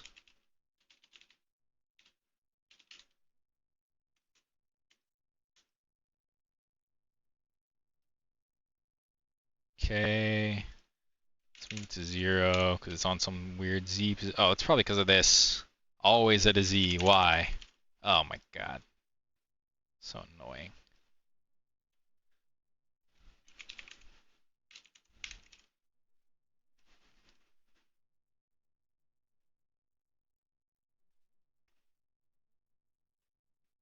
This actually should not have rocks.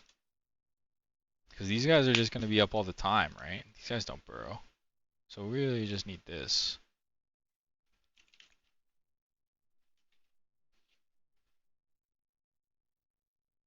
But maybe, I changed my mind. I'm already pro rocks right yet again.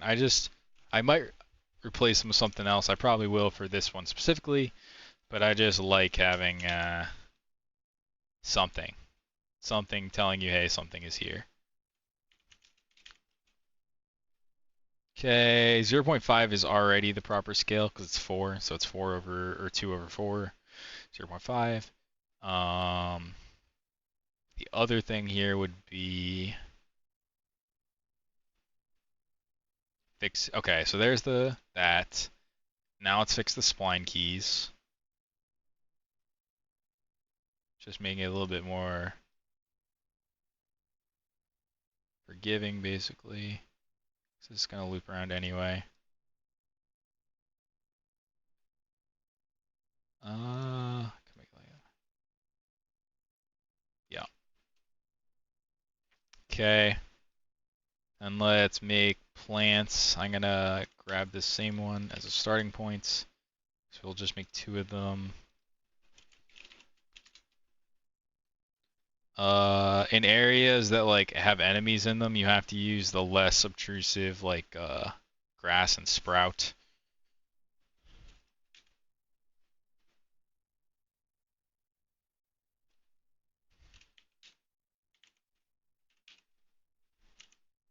This should be 5.5. Okay.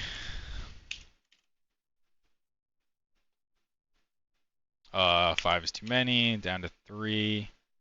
Multi-spawn bind is fine. Hide the sprite renderer. Copy this. Show this right renderer. Drag it. See roughly where we are, then snap to 0.5. I don't think that's it. Why is this off? Oh, because of this. I just want to make parents for organizational purposes, but it always blows up my positions.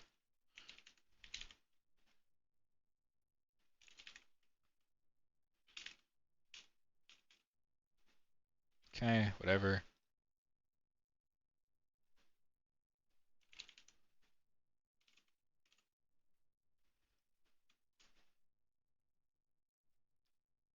Hide those sprites. Alright. So we fixed the animals, the plants, the keys, and now the platform. Let's make it green under mushrooms.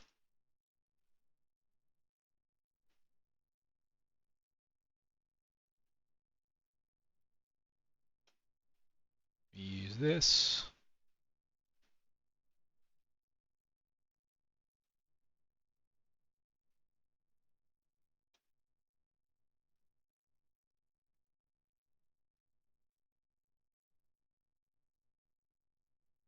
One of these. A couple more greenies under this guy.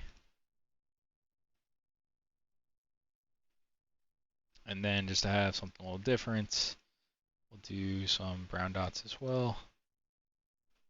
Down here.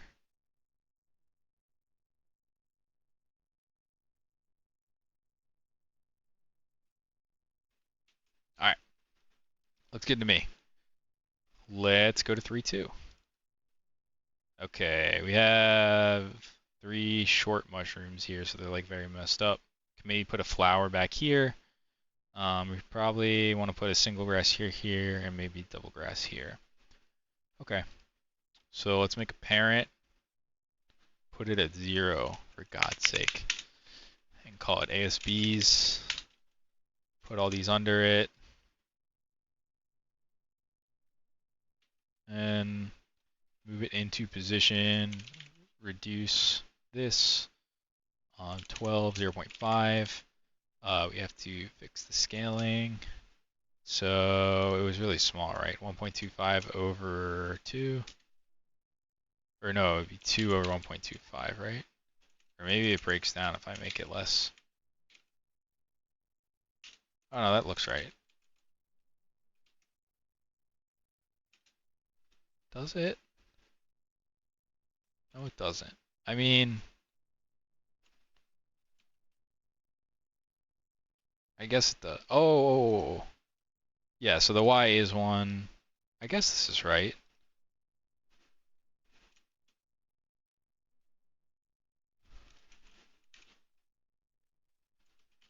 I think this is the correct scaling.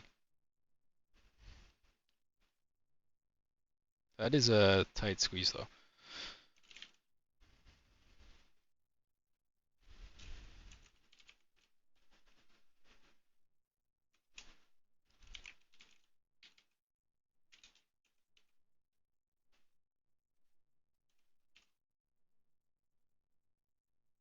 Wait, are these supposed to be 2? Are the other ones 2? I think they are. Yeah. So I guess that was my intention. These look fine as 2? No, they're gonna too tall. You know, maybe middle ground, maybe just need a 1.5, 1.25.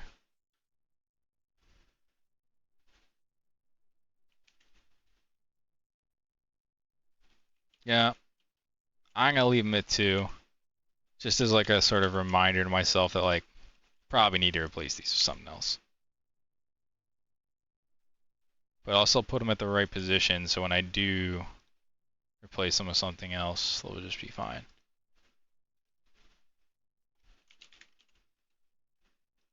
Or at least like the attention is the same, you know what I mean?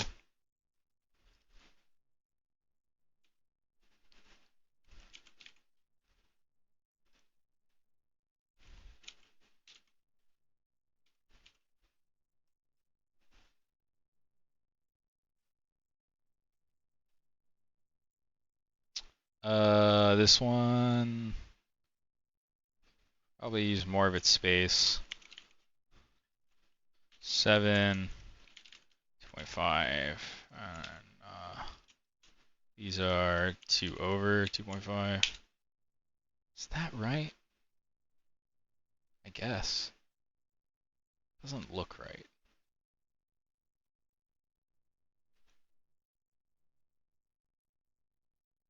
I guess I want it to end up at 1 scale. Right, so it's 1 over 2.5.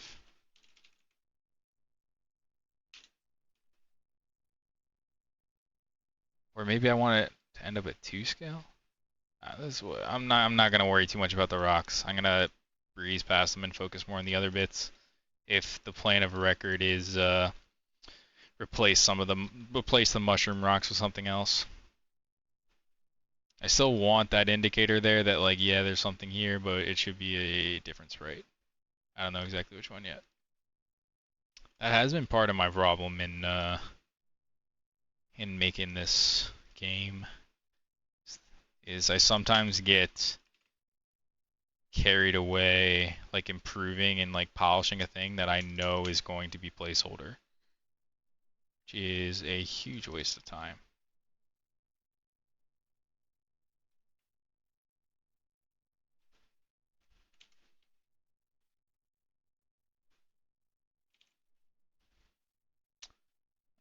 This can only spawn one thing. And then we want the same exact box here. And then a wider version of it here, which can spawn a few things, say 3.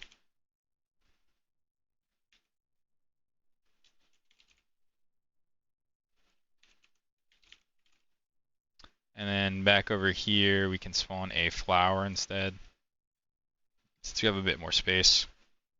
Oh, I forgot to add a second spawn weight. I have to go back and fix those, dang it. It's fine. We'll just put this in the right position first. Should actually make it pretty narrow to be sure that it like has enough space to show the whole flower. And then we need to go back to all these and add a second spawn weight. 50-50 between grass and sprout is fine.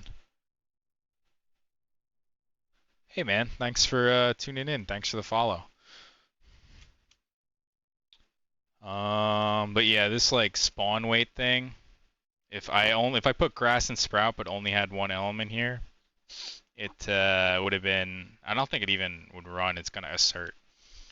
This should have been a struct. I don't know if, but I bet I would have tried to struct it first.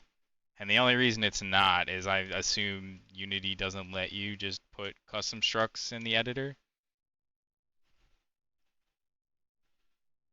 I mean, that seems like something that's probably true. Anyway, we need to go back to the past few guys here and make sure, yeah, that these other plant spawn boxes also have a spawn weight. Okay. So last little bit here, let's just make some nicer use of this new version of the tile set. Just throw some green in the corners, and we'll just kind of like sort of try and create a path of green, so there's like a progression.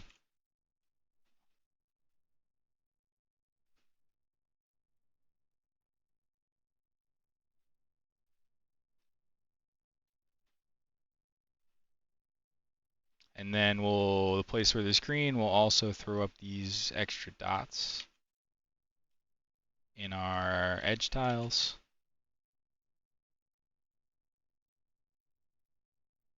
And our corners. And then, again, just to mix it up, we'll throw some of these down here.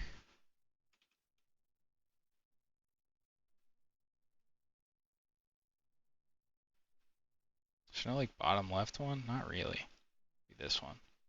And you combine it with this one. Okay. And then we can use the middle ground here that only has extra dots in the brown.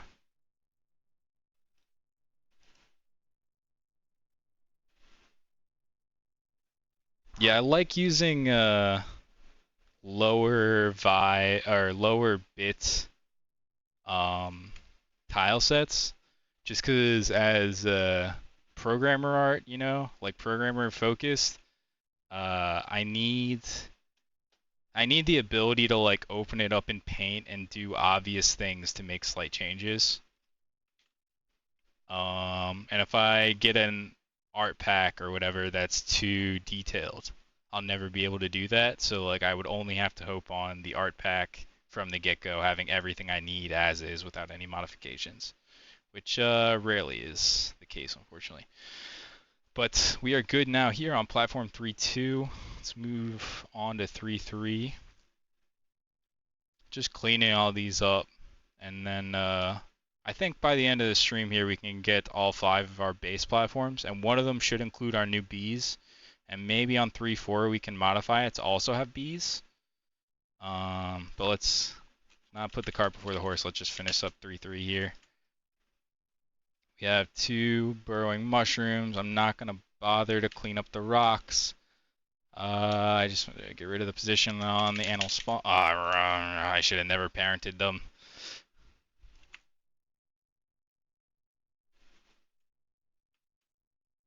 Let's just 2.5. Good enough. Again, we're not wasting time on rocks here, because we will replace them with something. 4 too much, down to 3.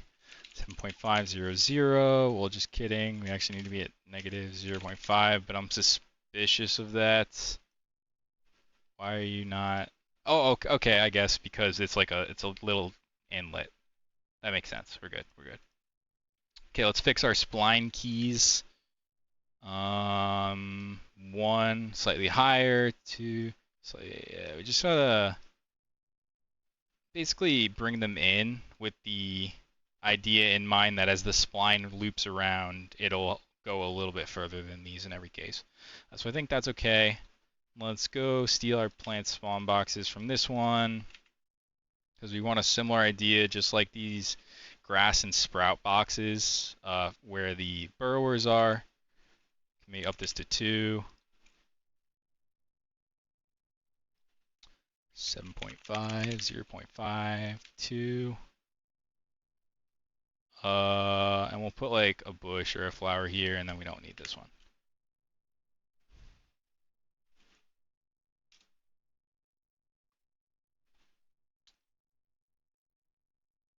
Either a bush or a flower, 50-50, just one.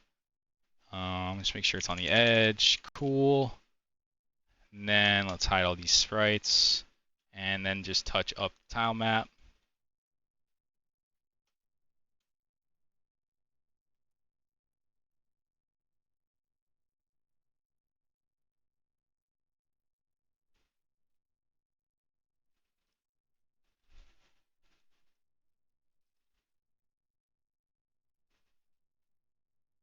Okay, got some dots.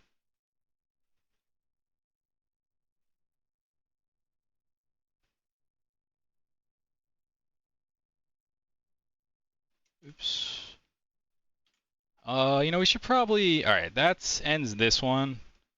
Before we go in the last one, let's make sure nothing, like, unexpected is broken here. I hope I'm not, like, repeating any mistakes. Looks fine. Alright, yeah, we got some plants with our burrowers. Their position isn't really right. That's something we'll have to clean up in the mushroom guy script. But they're still shooting at me. Doesn't look like we rolled any platform with bees. Ideally, I would like to see some bees. And there's that 3-4 that we didn't clean up yet. Which one is supposed to have bees? Aha, something is broken. Oh no, that's the thing I already knew was broken. PS 3.0 should have bees. If I search, so I spawned the game, search PS 3.0, I hit F or focus, take me there. Oh, there's a bee up there. I just have to go.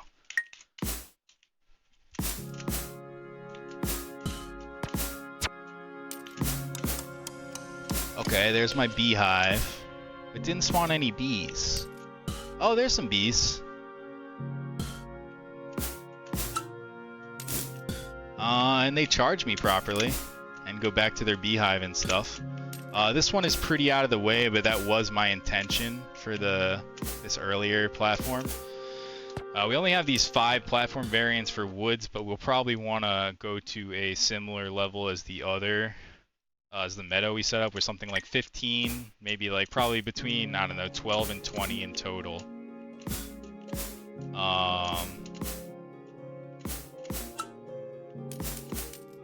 And we're also still planning to add spiders here to the mix. And we'll get rid of chickens. Chickens aren't going to be in here, I don't think. More bees, less chickens. Chickens are just going to stay in the meadow. But yeah, let's touch up that last platform. And then you can call it a day. Go to bed and go back to work. So last platform here, 3-4. We're gonna again. I forgot to zero out the position before I parented. I guess can I undo it? Yeah. And I gotta look up. There are some things that I just like deal with in Unity that I bet if I just looked up an answer for, there would be one. Like, hey, can I always spawn new objects at 0, 0, 0 in their local space?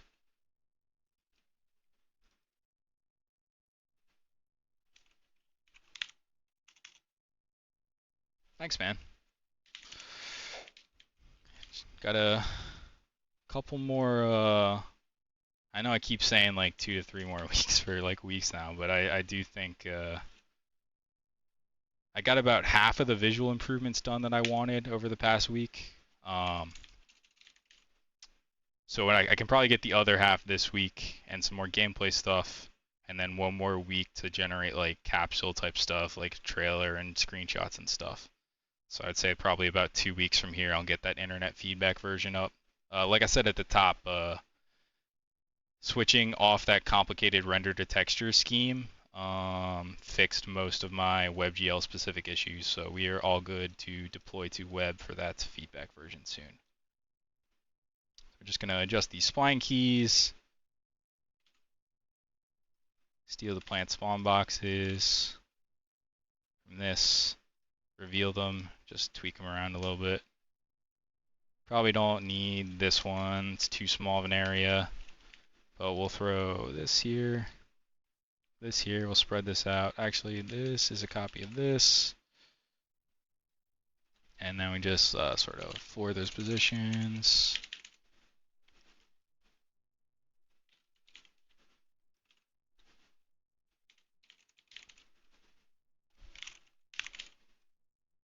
And hide these sprites. Make sure the spawning looks fine. You could probably do 2 instead of 1. And then just touch up the tile map. I did green for most of them, so we'll do one that's more brown focused, and we'll make it this just like big clump here be a bunch of brown. It should be down, yeah.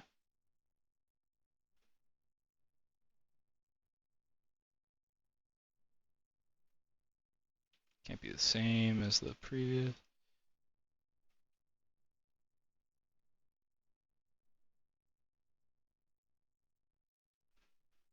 And then just another corner here, and maybe there.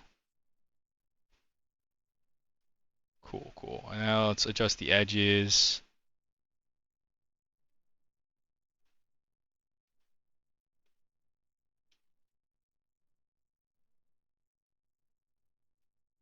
All right. And with that, we have touched up our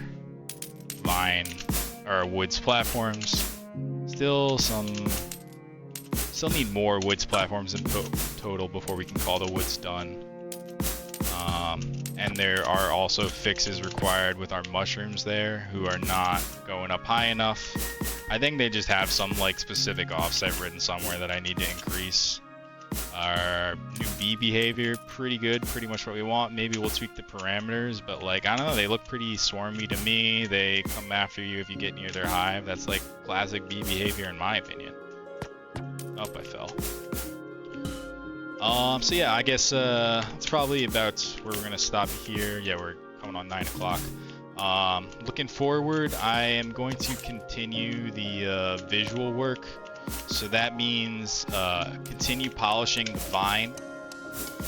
Oh, I can't even make that jump. I have to go this way. Oh, am I gonna die? Continue polishing the vine. I can make it a little bit smoother. I can make the animation better. And also, it just an important bit is it needs to always be on screen. So that's the controllable animation speed that I was talking about. I was also thinking maybe add a particle effect to this, like this leaf bouncy thing, this bounce spawning.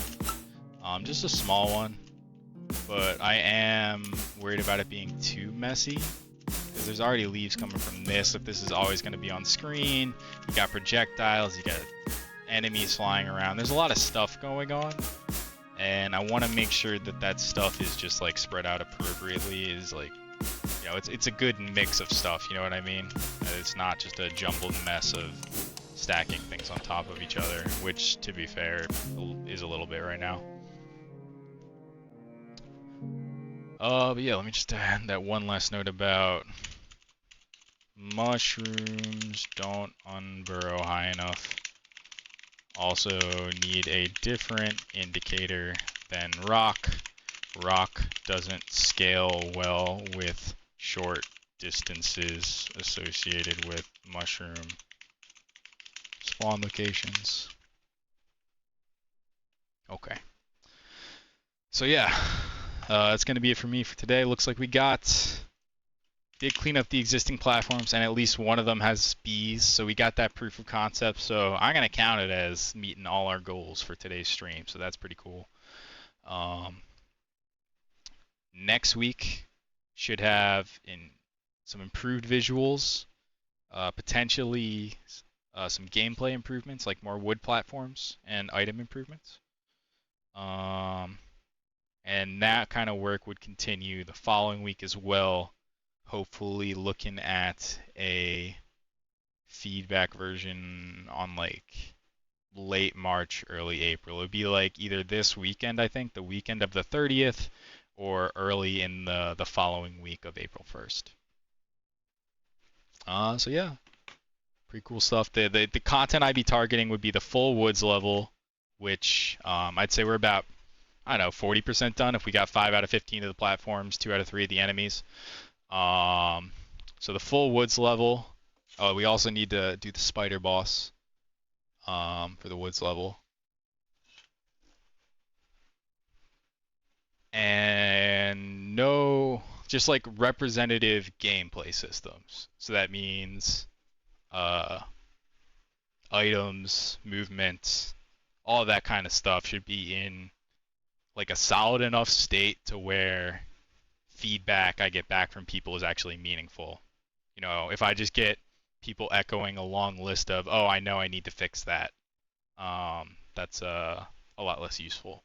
So I want to kind of fix all the things I know need to be fixed and then get it in people's hands so they can tell me about the things that need to be fixed that I don't know about yet, you know, if that makes sense. Anyway, thanks for tuning in, and check me out on all the social medias as Quiet Benson, Twitter, YouTube, Twitch, and have a good night.